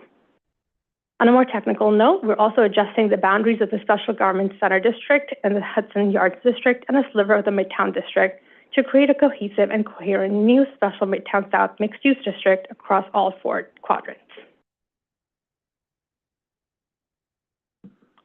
We're also very excited about the fact that the entirety of the special district will be mapped with mandatory inclusionary housing. This will be the first application of MIH in Midtown and the first application within the highest density parts of the city. The proposal would map options 1, 2, and 3 throughout the special district, and all 3 options would apply to both new construction and conversions. Many existing buildings are suitable candidates for full or partial conversions to residential use, which can support adaptive reuse of this lopsided fabric in light of recent decreases in demand for office space. By applying MIH, the proposal could generate up to 2,900 permanently income-restricted units in Midtown South. Lastly, we'll take a moment to go over the environmental review and what we've heard from the community boards and borough president about this ambitious plan. In terms of environmental review, the MSMX plan is subject to an environmental impact statement, or EIS. A notice of completion of a draft EIS was issued on January 17, 2025. The draft EIS identified no impacts in the 10 categories on the left-hand box. The draft EIS identified significant adverse impacts on the categories on the right-hand box. In addition, it could not preclude impacts for hazmat, air quality, and noise. No other significant adverse impacts were identified, and mitigation measures are both identified in the draft EIS and will be explored further in the final EIS. The plan area is most located within Manhattan Community District 5, with 2 smaller portions within Community District 4. The area is represented by council members Eric Botcher and Keith Powers. We've appreciated the close partnership with the council members, as well as with Borough President Levine from the outset of this planning process all the way through the current public review process. We also appreciate Community Boards 4 and 5 for their feedback and participation in this process. In line with rule of requirements for public review, this application was referred to Community Boards 5 and 4 for 60 days and to the Borough President for 30 days. We will go over the recommendations in the following slides. On April 10, 2025, Community Board 5 voted 33 in favor, 0 against, and 1 abstaining to approve the MSMX plan with conditions. The full resolution is in your briefing package, and this slide lists all the conditions of approval. These conditions include mapping a lower density pairing of M18A R11 instead of the M18A R12 in the southeast area, mapping a lower residential density of R11 in the mid-blocks of the northwest area to encourage more conversions and utilization of bonus mechanisms such as landmark TDRs, covered pedestrian space bonus, and transit improvements bonus. Removing the rear yard flexibility on large sites greater than 1.5 acres, protecting Site 40 identified in the DEIS for school use, and lastly, encouraging a follow-up action to rezone the 5th and 6th Avenues to increase densities relative to the new MSMX densities. On March 5th, 2025, Community Board 4 voted 36 in favor, 4 against, and 2 abstaining to disapprove the MSMX plan with conditions. Again, the full resolution is in your briefing package, and this slide lists all the conditions of approval.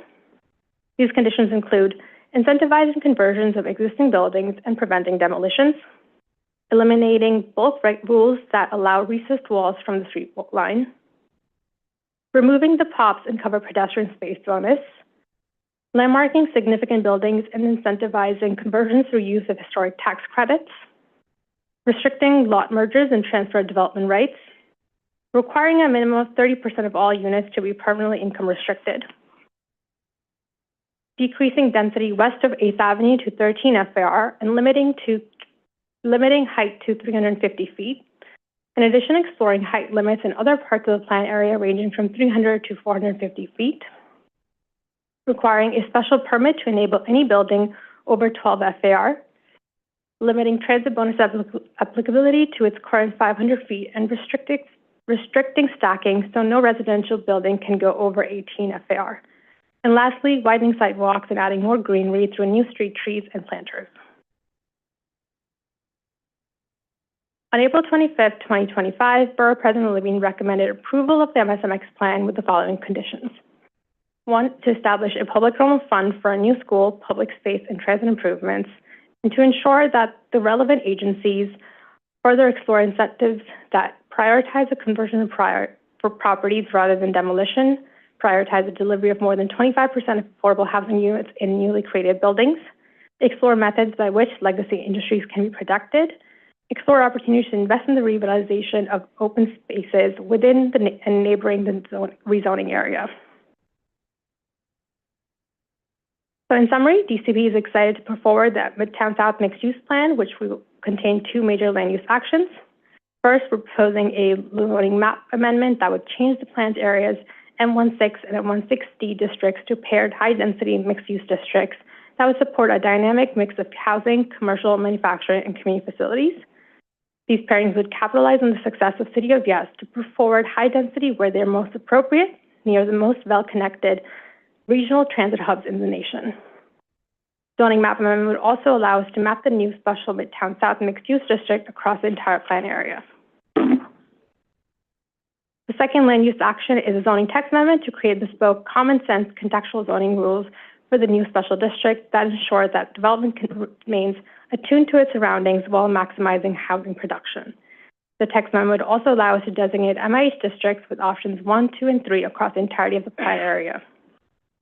The proposed actions result in approximately 10,000 new homes, up to 2,900 of which would be permanently income restricted, and up to 780 of which would be through conversions. Thank you. We hope this presentation was informative and happy to answer any questions. Thank you. Excellent presentation. And I'll take the first question and then I'll open it up. I'm just curious, community facilities with an FAR up to 12, what's envisioned there? Would those be like dormitory space or educational facilities? That's not often. I don't think I've ever seen a community facility with an FAR of 12. Community facility uses are a wide range of things. It can include things like dormitories, but there's also sort of like hospitals and medical related things. So there are different FARs and there's a whole list of uses under that.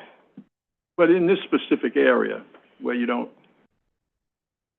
have many hospitals, if any, I mean, what does the department have a vision for community facilities over there specifically?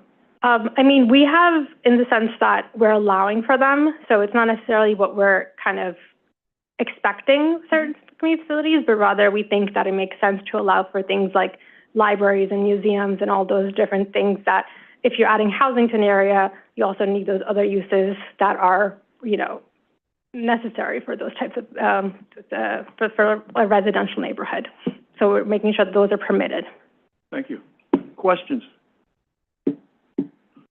Okay. Commissioner Osorio, Commissioner Mann. That order. Thank you, Vice Chair. Thank you so much for the presentation and for the materials. To address your point, yes, very useful. Really appreciated it. This is a lot of really interesting work. I wanted to follow up on 2 things.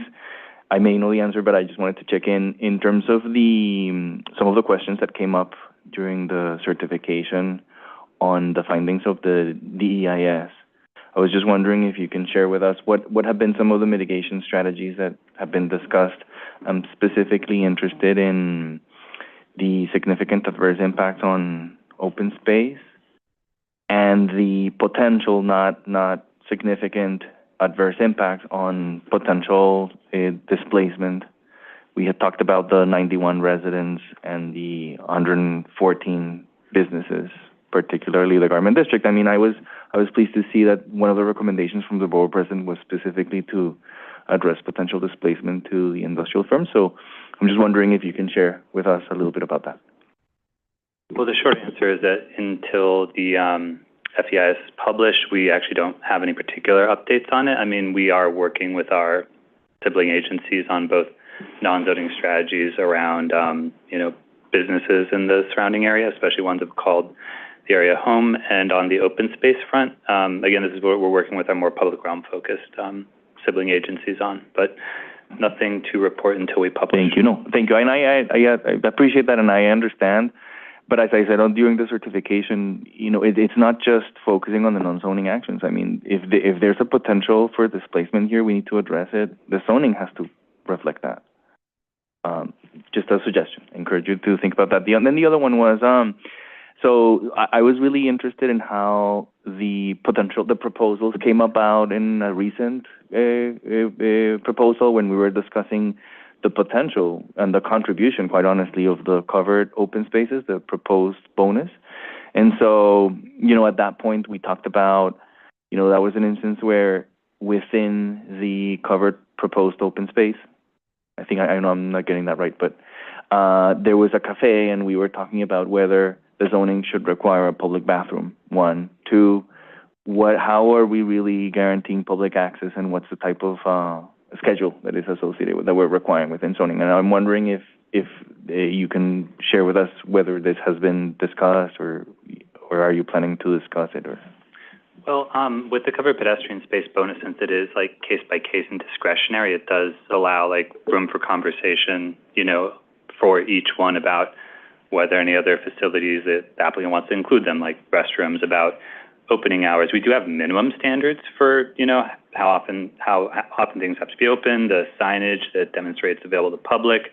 Things like restrooms are kind of more, we're looking into this based on that last application, but it does, I believe, require an applicant to propose one to at least, get that process rolling. But that's why, again, case by case, we can bring it in front of you, and we can make all the, any design suggestions, especially, in response to these community concerns about restrooms.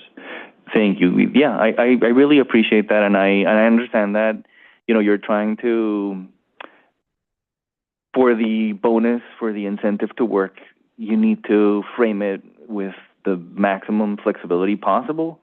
But I also think this is an opportunity to correct kind of like the lessons learned from the POPs program here. And so, I'm wondering if this is an opportunity to consider perhaps clarifying some of those or elevating those minimum requirements, specifically given the lack of or requirement for new types of services and facilities, provided the changes in use that are being proposed. And then, I guess, just for the record, I know that this probably the same answer applies to it, but I'm also very interested in understanding what are some of the strategies proposed for the shadow impacts that were identified in the EIS. But I guess your response still applies, which is we'll see. Stay tuned. Yeah. Okay. Thanks so much. Okay, Commissioner Mann. Yeah, just a couple of questions. I raised this at certification, just on the open space side of things, because there is a, significant impact. And we've talked a lot about Herald Square being at the center of this rezoning area. I'm just trying to understand, where are we on conversations about investments in Herald Square? So those conversations, for Herald Square, in addition to any other open space that's in this area, as you can appreciate from this map, there's very limited open space opportunity within the plan area, but we're exploring as many possibilities as we can, in conversations with Parks and DOT and all of the different agencies. We don't have anything to report, but, this is all work that's working towards, the eventual commitments that would come out of this rezoning. Okay, and just making sure I'm understanding what the conversations about Herald Square are. It's the idea, again, to sort of give it the Times Square treatment and try to create one uniform set of open spaces across Herald and Greeley? That's just, again, one of the many plans we're looking at and studying feasibilities of what's possible. We're trying to explore the opportunities for adding open space and different types of open spaces, just like, as you know, from side widenings to street trees to looking at treatments that are possible as at Harold and Greeley. Harold and Greeley are part of, squares are part of, you know, the DOT's Broadway vision plan that is about kind of enabling more open space and things, interventions throughout Broadway. So it's part of like a larger plan here. So it's, I can't answer the question of what is planned because it's not a plan yet. So, but yeah. Okay. Yeah, I mean, I just, you know, again, for large rezonings, we're adding thousands of units. It doesn't seem too much to ask to clarify kind of public space thinking in Midtown Manhattan. I appreciate there's a sort of, you know, back and forth and there's a whole process and the council needs to be brought along, but it just seems like this is kind of fundamental to this thing making sense, is having some coherence around the central open space. Probably one of the most used open spaces in New York City. So, it feels like you know, at least the next couple of weeks, it'd be nice to see that conversation advance beyond. We'll get back to you with our city partners. So that's the first question. The second question I had was just again about the conversion of a significant amount of office and light manufacturing space to residential. I think everybody wants to see more housing. I think the trick here in built-up neighborhoods is, you know, what are you replacing housing with? And I don't know if the agency's had a chance to really look at the vacancy numbers in this area from an office and light manufacturing standpoint to understand, you know, what actually is happening here from a commercial vacancy standpoint. Because my at least anecdotal understanding is this is a home for a lot of Class B and C offices that pay less per square foot than they would otherwise to be in Manhattan. And so again, fine-tuning the balance between Class B and C office space and light manufacturing and residential should be a shared goal, I would imagine. And so I just was curious if the department had done any more work to understand the vacancy rates here. Sure. So the Manhattan vacancy rate for 2025 Q1, this is average, you know, based on the different market reports that we have, is about 17.4%. And we find that these areas, the 4 different areas, looking at them individually, are comparative to that Manhattan vacancy rate. So, you know, they're within the 1 to 2% range of that. And, you know, some areas having higher vacancy versus others, depending on their different characteristics. And, you know, you're correct in the statement that a lot of these are Class B and C office spaces. But we did look at Class B and office spaces throughout the borough, so throughout Manhattan, and we did find that there is sufficient space, especially Class B and C office spaces within Manhattan that could absorb any of conversion potentials and things like that that are possible here. So there's more than enough Class B and C that is within the borough to be able to serve the needs that Class B and C does serve, and those are really important sort of, you know, market to have here. Right. Okay. I think the last point here I'd just make, or question/point, is, you know, again, you know, offices per square foot have a much higher density than residential, especially high-end residential. I think I've made this point a couple of different ways. So you can, you know, put, let's say, an office worker one every 350 square foot, 450 square foot, whereas residential, especially high-end residential, might be one person per 1,000 square feet, 1,500 square feet, maybe even more. And in an area where we're spending potentially billions on public transit, it is important to have a kind of the actual human density, not just kind of floor area density, which means, I think, a really vibrant, rich office cluster here as well. And so that's why I'm just kind of honing in on this point about how do we balance the residential and the housing in places where we are, as a city, investing billions in infrastructure, hopefully. And so I think the thing that I would just, again, ask us to think about, especially is for the larger buildings in this area, which is what M160 used to do, the 50,000 threshold and above, or 75,000, is to allow for some retention of office in buildings that are large office buildings and allow for residential conversion in smaller buildings where we think those buildings are harder to do as office. So I'll pick up on this point maybe in the next couple of discussions, but I just would ask us to think about that a little bit harder to make sure we're not accidentally tilting a neighborhood into purely residential when I think it does make a lot of sense to have a significant cluster of jobs here.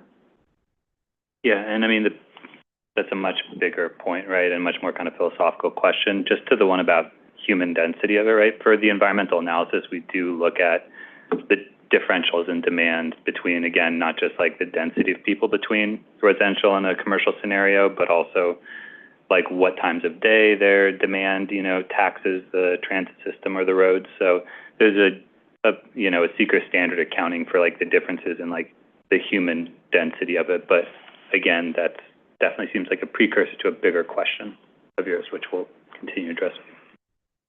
Yeah. And thank you, Commissioner, for that comment. And, I do want to just come back to the focus on creating a mixed-use district and a balanced district between housing and non-residential uses is really, it's the underpinning of this plan. So we've paid a lot of attention to that. I think you've seen that in the densities that are being proposed that, maintain very high density for non-residential use while also pairing it with high density residential districts as well. There are a variety of additional factors, including affordable housing requirements that apply to residential that serve to, perhaps moderate the balance between residential and commercial in the area.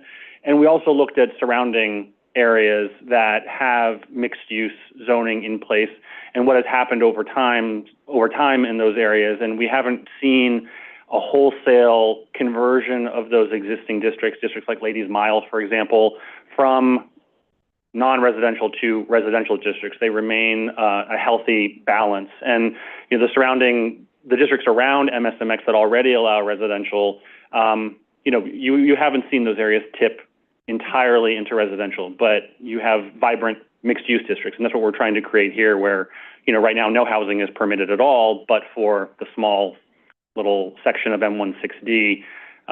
So we are confident that that kind of confluence of factors, be it the application of MIH, what's happened longitudinally in surrounding areas, and maintaining high densities for non-residential as well as residential will reinforce that balance going forward.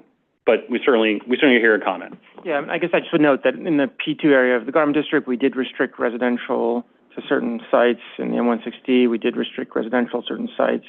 So there were particular controls put in place to limit residential. And Ladies Mile, that was pre-City of Yes, without all of the benefit of heightened setback waivers that are now in place today to allow for office to residential conversion. So I think it's a different environment because we're introducing new controls to allow for that conversion explicitly, creating new state policy at the state level to allow for conversions, which is financially beneficial. So I don't think that the examples, I think are exactly one for one here, because I think there's new policy tools in place to encourage that conversion. Mm-hmm. So again, that's why I'm just saying that I think it's worth a careful look at a zoning strategy to make sure that we don't end up accidentally having a purely residential neighborhood here, which, there's a lot of residential kind of uses, or I'd say, schools and open space that aren't really here. So we're just talking about open space. And I do think that if we lose this area purely to residential, that it'll be a miss for New York City, given the prominence of this location and the centrality of the location. So I think it's worth being a little bit cautious on those points. Yeah. Well, we certainly agree that the desired end result here is a truly mixed-use district with a broad balance of uses. I will note, this is a pretty, it's a complicated calculus, in the comments that we've received in the public review process, including in some of the community board notes, have really pressed to, if anything, put the finger on the scale of conversions versus, new construction, and, to focus on conversions and incentivizing those really over new construction. So it's certainly complicated, but, we'll be coming back to the commission for post-hearing follow-ups, and, we're happy to continue this conversation. On the subject of maintaining certain thresholds in place for non-residential use, I will just note that this is something that, City of Yes, for housing opportunity very broadly, sought to remove those types of restrictions where they were in place, across the city. And, we're seeking to continue that here in MSMX, because I think we do think broadly as a policy matter, that does make sense to not artificially restrict, because the end result in what we've seen in places like the Garment District, for example. No problem. You're back on. I'm being played off the stage. Yeah.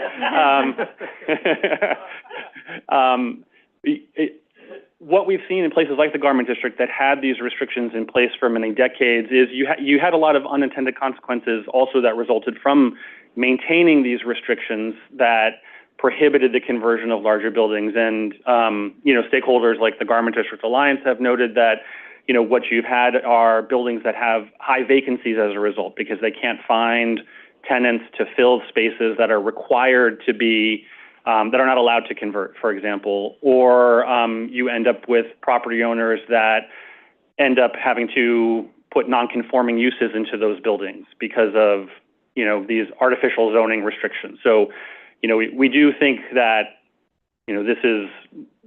this is a move that makes sense to allow a broad-based conversions to take place here, but with guardrails in place by allowing for, continuing to allow for high-density non-residential and the other things that I talked about that lead us to believe that a mixed use will be the likely end result here. But again, we're happy to come back and keep talking about this. Commissioner Marin, and then Commissioner Benjamin. Thank you. So I want to go back a second to the publicly owned private spaces and some of the requirements for those. The reason why I'm bringing this up is because I happen to agree with Commissioner Osorio that maybe it is time for us to revisit the requirements of these publicly owned private spaces. We constantly hear from the council and from visitors and from tourists that there's not enough public bathrooms, and there's a new initiative by council to try and get X number of bathrooms built in the city for public use. I think it's an ideal time for us. We're giving incentives for plazas or pass-throughs, and I will tell you that there are a few I believe it's in the 50s, that bonuses were given for the buildings to have these pass-throughs, and when you walk through them, it's nothing but a hallway. There's no amenity, there's no attractive lighting, there's no frames of photos, there's nothing. And so there are some concerns from the community board as well, stating that if we do have publicly owned private spaces in these buildings, they should have a requirement to have bathrooms because otherwise they won't get built. What is the department's position on that? Well, I think you've heard that the administration is focused on identifying opportunities for increasing the number of public bathrooms. And, we update our POP standards periodically. The last time there was a major overhaul of the POP standards was in 2007. So, I think it's something that we're interested in taking a look at. I think we do have to be quite careful when it comes to introducing new requirements into POPs. And this is why when we undertake an overhaul of our POP standards, we do it following, really extensive and pretty deep study, including, looking at past history, looking at what needs are into the future, looking at ensuring that we're creating an appropriate set of requirements to ensure that spaces will actually get constructed. Ideally, at the end of the day, we really want uptake of this program. And none of that is to say that restrooms, should not be part of that mix. But what I'm saying is I think it's something that should come as part of a broad-based look at privately owned public spaces. And it sounds like that's not. I don't agree not what you're saying either. I don't agree that has to be. We have to go back and look at every publicly owned private space because some of them are already built and they can't accommodate bathrooms. But if we're going into the future and we're looking at changing for the better, this is an area. This is the crossroads of the world, as we call it. There's thousands of folks here that come and visit us, spend their money, and can't find a bathroom. Mm-hmm. There's women with children that need to find a bathroom, can't find a bathroom. There's people with issues with, whatever issues health issues they may have that need to find a bathroom, can't find a bathroom. And I really think that we're missing the mark if we understand that the city is looking to try and get more public restrooms. We're rezoning and allowing for developers to make more money by increasing bonus and FAR to just put in some bathrooms and make it a requirement. And it doesn't have to be a decision that's unanimous throughout, depending on the size of your space. What is your space functioning as? Maybe those are the requirements of deciding of whether or not you put in a bathroom. But I think we are missing the mark to say these are privately owned public spaces. We have our privately owned public space menu, and that's it. We're not changing. I think it really is time for us to take a look at that. Mm-hmm. And I want to keep emphasizing that because we hear it every day. It's in the news. And I honestly, I'm very sick of walking by neighborhoods where I smell urine everywhere I go. I think it's disgusting. So if we try and change the mindset of folks, here are some bathrooms, use the bathroom, I think that, and if we provide those bathrooms as part of our requirements, things will be changing in the city. Thank you. Thank you. Okay, Commissioner Benjamin. I'd certainly like to be associated with the issue of restrooms in POPs, but also generally with Commissioner Mann's questioning about whether in this mixed-use district that is being proposed, the economics of rentals are such that residential, which rents and sells at a much higher price than industrial or makerspace or office space, whether we are ignoring the fact that there is already a premium on residential because it brings in more money.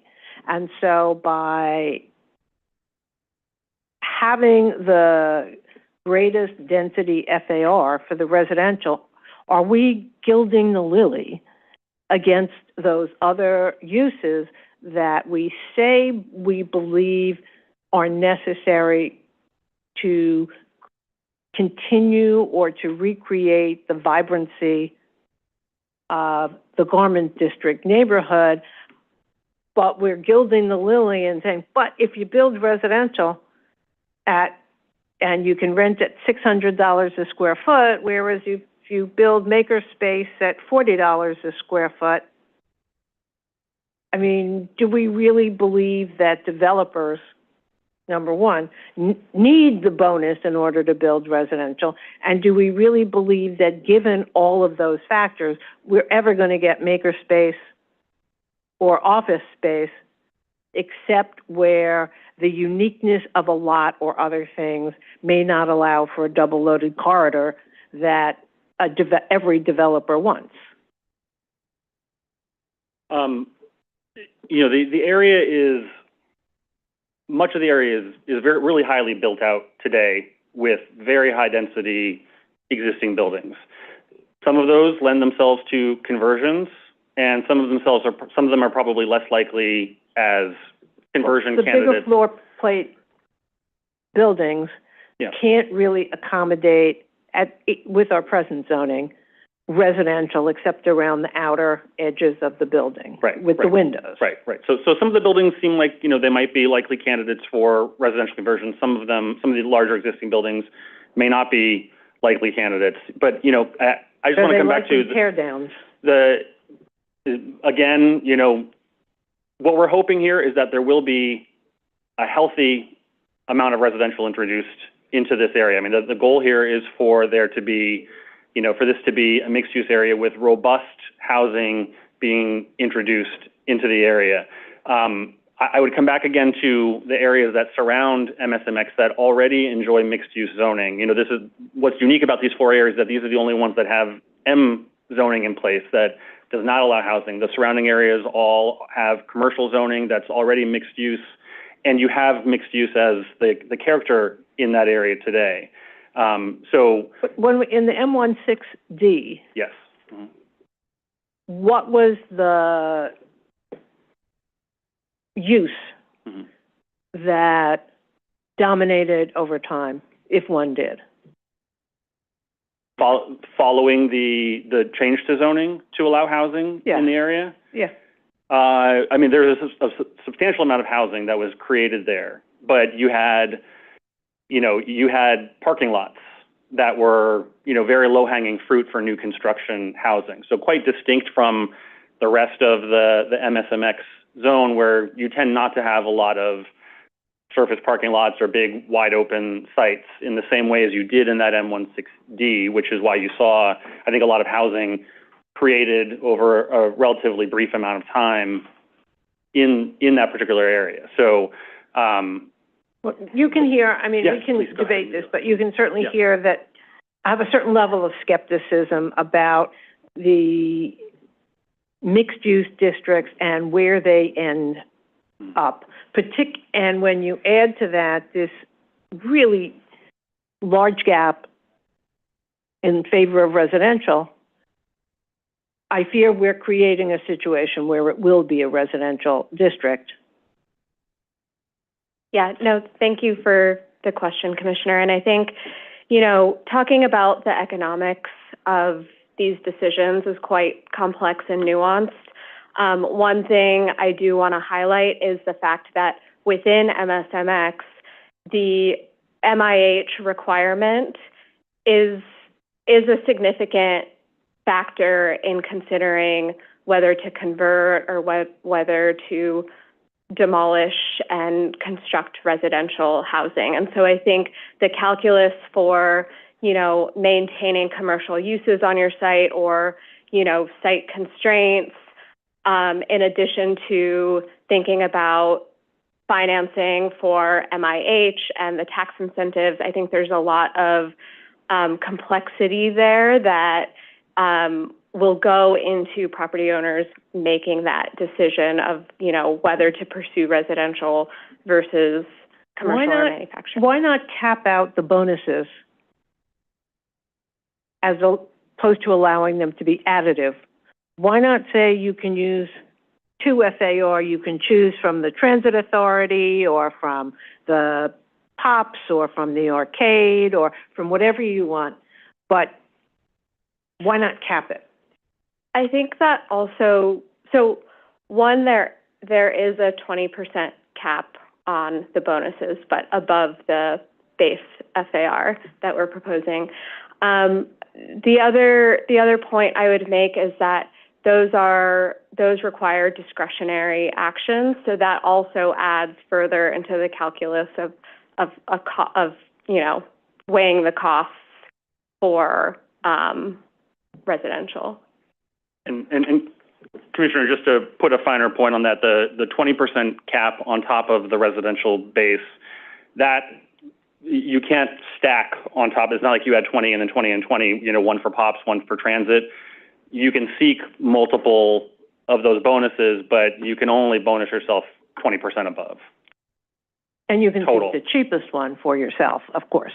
Of course, yeah. I mean, it's a menu of options, but, you know, we do see, you know, some property owners utilize POPs bonuses, some property owners utilize transit bonuses, you know, across Manhattan today. So, okay. Yeah. But you know my concerns, and Yes. hopefully, as we move through this process, we'll be discussing it, and I'll be trying to convince you that maybe there's more we can do, and you'll be trying to convince me that you've done so much already that there's no more to be done. So let's continue that That's discussion. great. We appreciate the robust discussion. Yeah. Okay, to be continued, obviously. Commissioner Gold. Excuse me. Hi, thank you.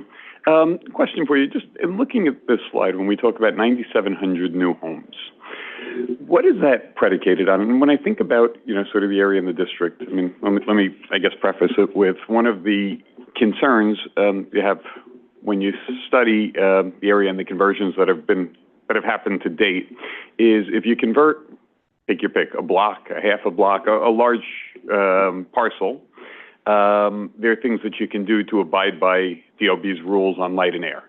But when you go into Midtown South and you take a standalone building that's in the middle of the block, generally speaking, what the folks who do this say is often it just doesn't make sense, right? It's really hard when you have these long and, you know, sort of narrow buildings. I mean, they're not exactly townhouses, right?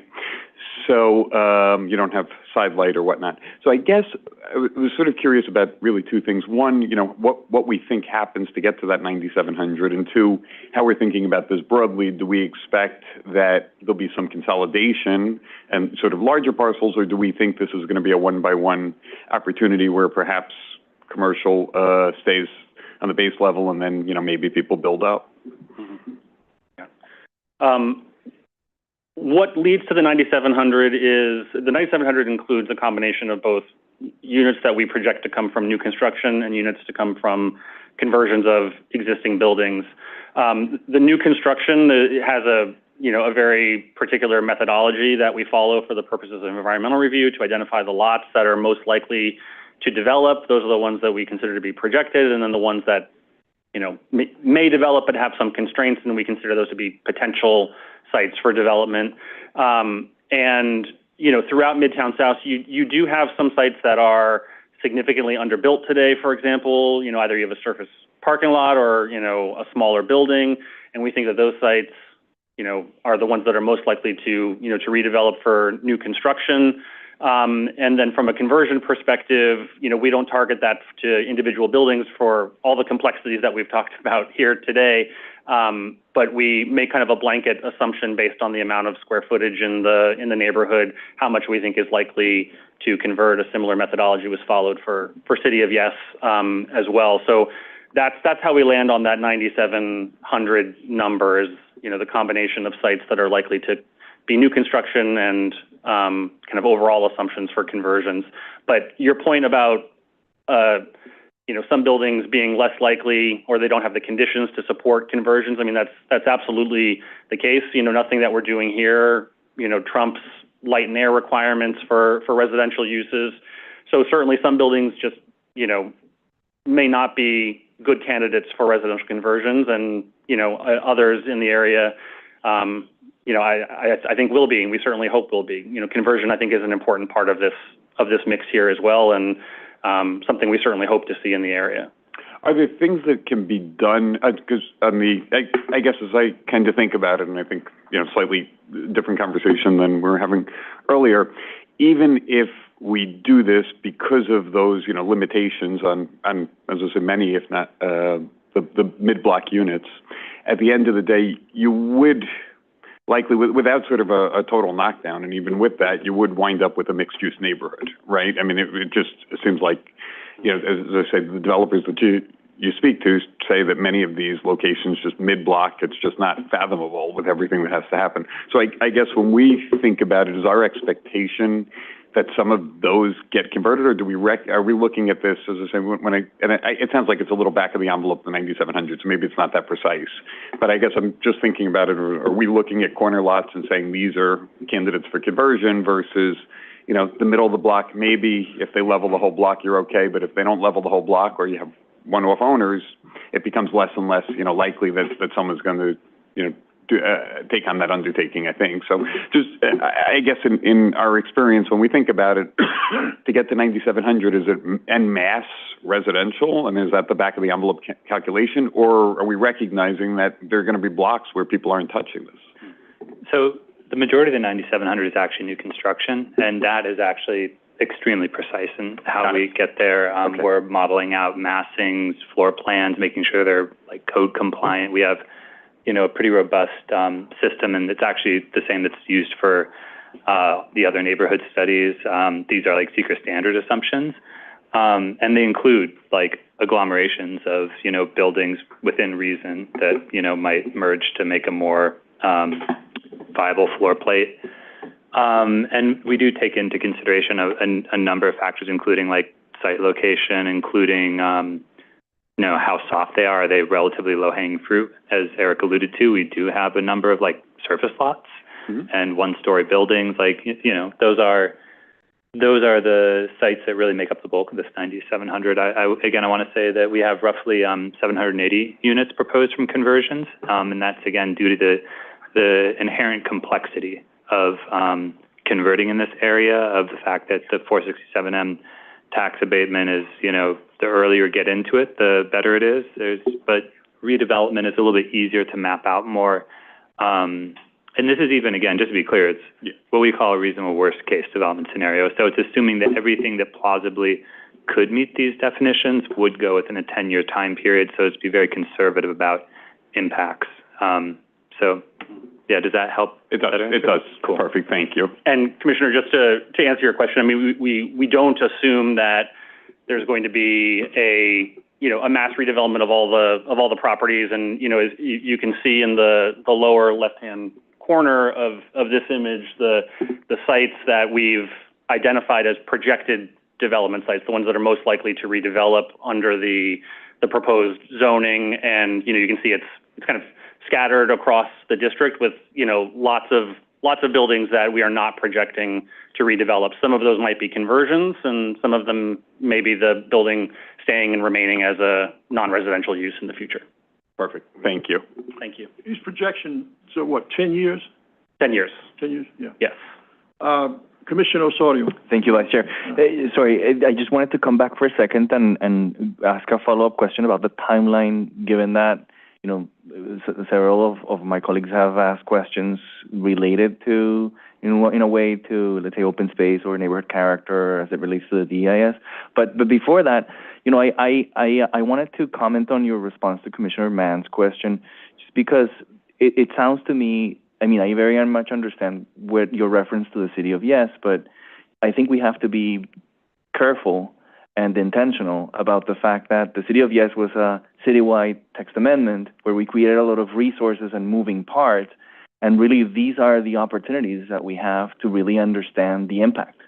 And so if we need to be, I guess, you know, I understand your comment in terms of, you know, this is the direction of the city policy, but at the same time, if we don't fully flesh out what could be those unintended consequences here, you know, we would never know. And so that's one thing. But just in terms of the timeline, so, you know, because you know, in doing the math after the conversation, I realized that we, you know, worst case scenario could have like a week to review the FAIS before we vote. You know, I was wondering if you have a sense more or less on, you know, when do you think that you'll have some of the initial preliminary kind of like mitigation strategies, let's say to the open space where at least two of us, you know, have concerns. When do you think more or less that we can expect that? I know you said that there's going to be several post-hearing conversations, but more or less, what can we expect just so that we can plan accordingly? Well, we do have 3 opportunities to come back to you post-hearing to answer questions that come up from the hearing or to follow up on items that we've discussed today for the department to answer questions. I don't know if we have specific timing as to when we'll be able to come back with details on the mitigation strategies in those 3 sessions. Yeah, the FEIS is going to be published on most likely June 6th, so I understand about, you know, the relatively short time frame between there and a vote, but we can talk internally and see what we can, you know, preview within reason before then. I think that the question they're getting at is certainly like a much more holistic one about like the public realm in the area. I think that mitigation related to like open space ratios tends to be like a little bit on the more generic side, but we can, you know, see what we're... But there's a significant adverse impact on open space. Yes. So it's not, you know, it's not, and then the same thing with the potential displacement. Not a significant adverse impact, but still. I mean, in a way, that's kind of like the opposite of the question, you know, how do we make sure that these jobs can stay? Yeah, and I don't want to speak to like off the cuff. We'll see what we can preview. Fair enough. Before. Fair enough. So thank you very much. I understand the constraints and the amount of work that is in the pipeline, so I very much appreciate that. Thank you. Thank you. Any further questions? Okay, thank you for the update. This is on for public hearing, day after tomorrow. Thank you. Thank you. Okay. The 10th item on our agenda is a City Council modification scope determination for 2510 Coney Island Avenue. The City Council proposes to modify the zoning text amendment to Appendix F, removing MIH Option 1, as well as a modification to the zoning map amendment, and staff believe these modifications are within scope. David is here to present. David White. Thank you.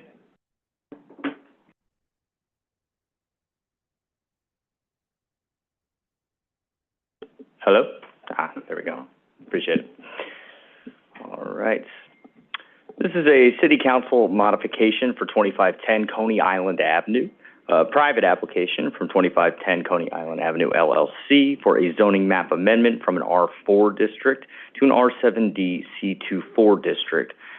Both are within the Special Ocean Parkway District, and a zoning text amendment to Appendix F in Sheepshead Bay, Community District 15 in Brooklyn. The modification changes the zoning districts of the area to be rezoned and striking Option 1 from the MIH options available.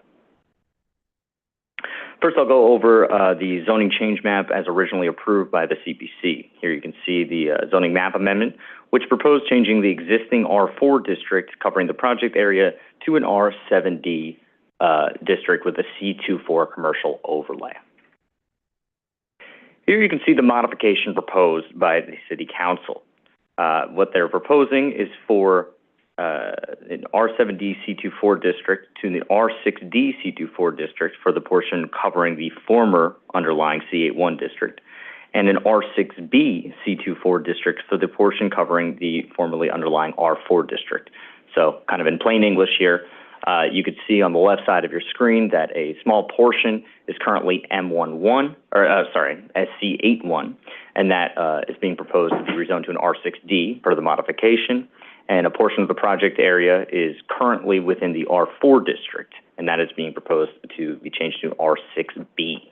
Again, the original proposal was from the R7D district. There we go. So this is a table with some of the regulations of the existing, or the originally proposed district. It's a bit hard to see here, but in red here, the first column is the R7D district, which was what was originally proposed, and I've shown the R6D and the R6B districts. The modified districts will result in reductions in allowed height and FAR. Specifically, I want to direct your attention, the max building height will be reduced from the originally proposed R7D of 125 feet to 75 feet within the R6D and 65 within the R6B, and the maximum residential FAR as well. The original proposal for an R7D would result in a maximum FAR of 5.60 with MIH, of course. The R6D reduces that to 3.0, and the R6B maximum FAR will be 2.4. In addition, there are modifications in the community facility, commercial FAR, as well as the parking requirements. You'll see in the parking requirements, the R7D proposal is that 15% of units will require parking, and under the modification, 25% of dwelling units will require parking. I also want to point out here, and I don't have it on the slide, but we did a little bit of a calculation here, just based on the information we know about what the proposed dwelling unit loss would be. The proposed development was completely within the portion that would be modified to the R6B district. So the proposed development is not within the R6D district as proposed. So with that modification, the original proposal, which would have 60 units, about 18 of which would be affordable per MIH. Under this proposal, it's our assumption, working with the information we know, that the proposed dwelling units would probably be reduced to about 25 units, 6 of which would be affordable per MIH. So again, 60 units to a 25, and 18 affordable to 6. Back to our originally scheduled programming. This is the CPC approved MIH map. This mapped options 1 and 2. See here, and the proposal is to strike option 1 and result in only option 2 instead. This concludes my presentation. I'd be happy to answer any questions that you might have. So this may nullify the project. We could speak to the applicant a bit more. I can't speak to the proposed development as much, but this is the modification proposed by the City Council before us. And of course, it is within scope. Yes, we found that this is within scope, correct. All right, questions?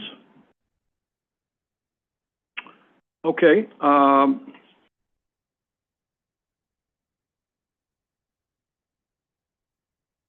yes, yeah. So this calls for an assent by voice vote to send an approval letter to the Buildings Department, to the City Council, not the Buildings Department, City Council, right? That is correct, Vice Chair. A scope determination letter to the City Council, yep.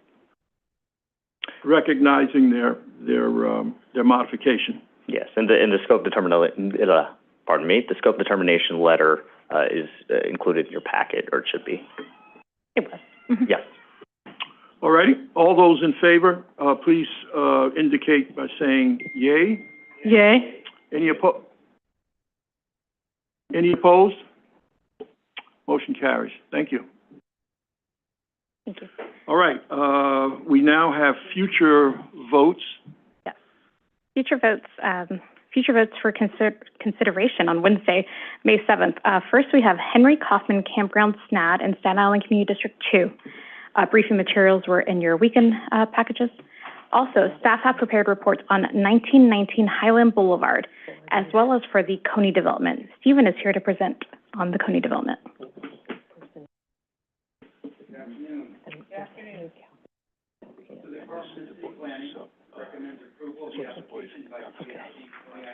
Because my sister went to Henry. We know you're new at this, Stephen, so Yeah. we'll give you a pass. I'm gonna have to restart now, make sure I get The Department of City Planning recommends approval of the application by TSG Coney Island Entertainment Holdco LLC for a city map amendment on the development site located in Coney Island, Brooklyn, New York.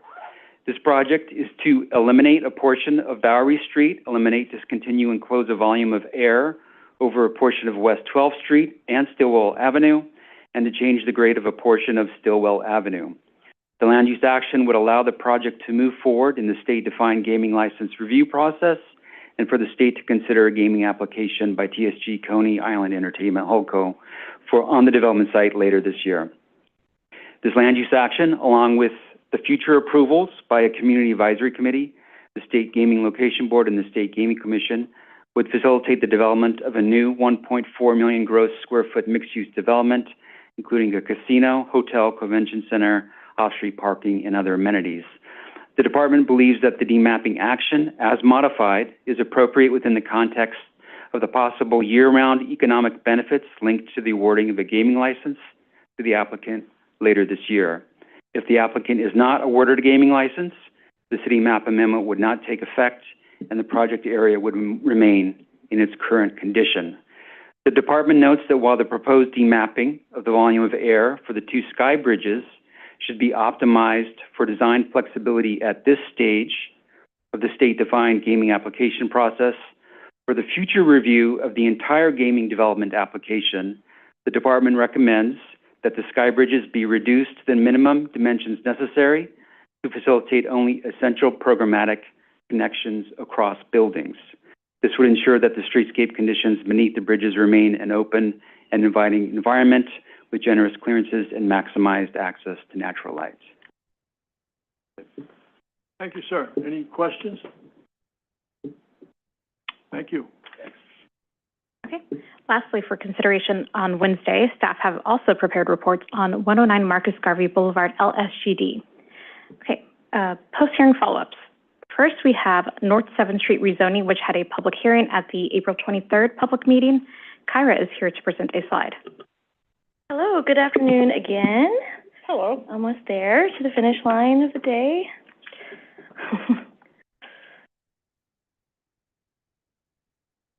The department supports this application, North 7th Street rezoning, for zoning map amendment from R6B and R6B C14 to R6A/C24 and a zoning text amendment to map MIH, which would facilitate the construction of a new 6-story mixed-use building.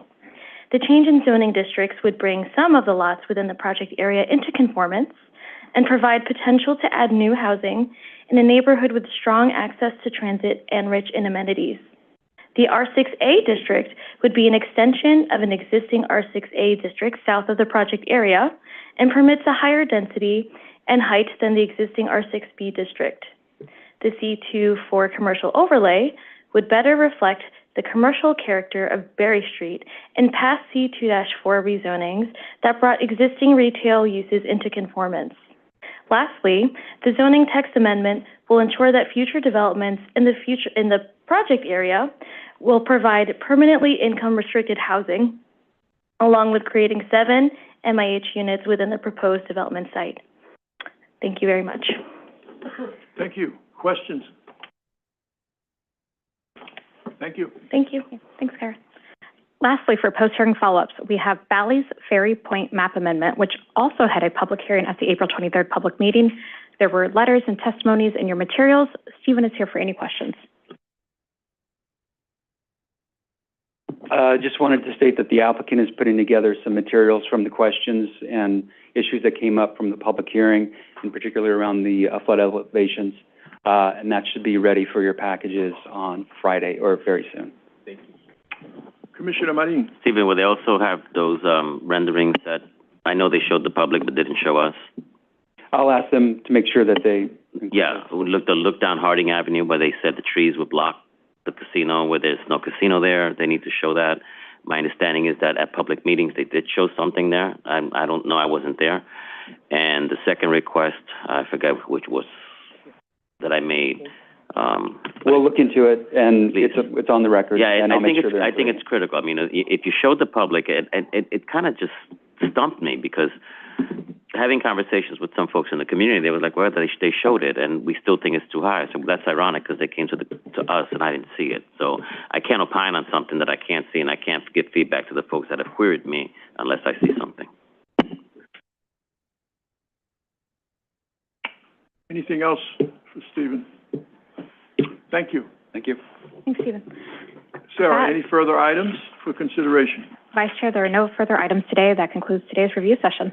Thank you. Meeting adjourned. Thank you. Thank you. The time is 3:56 p.m.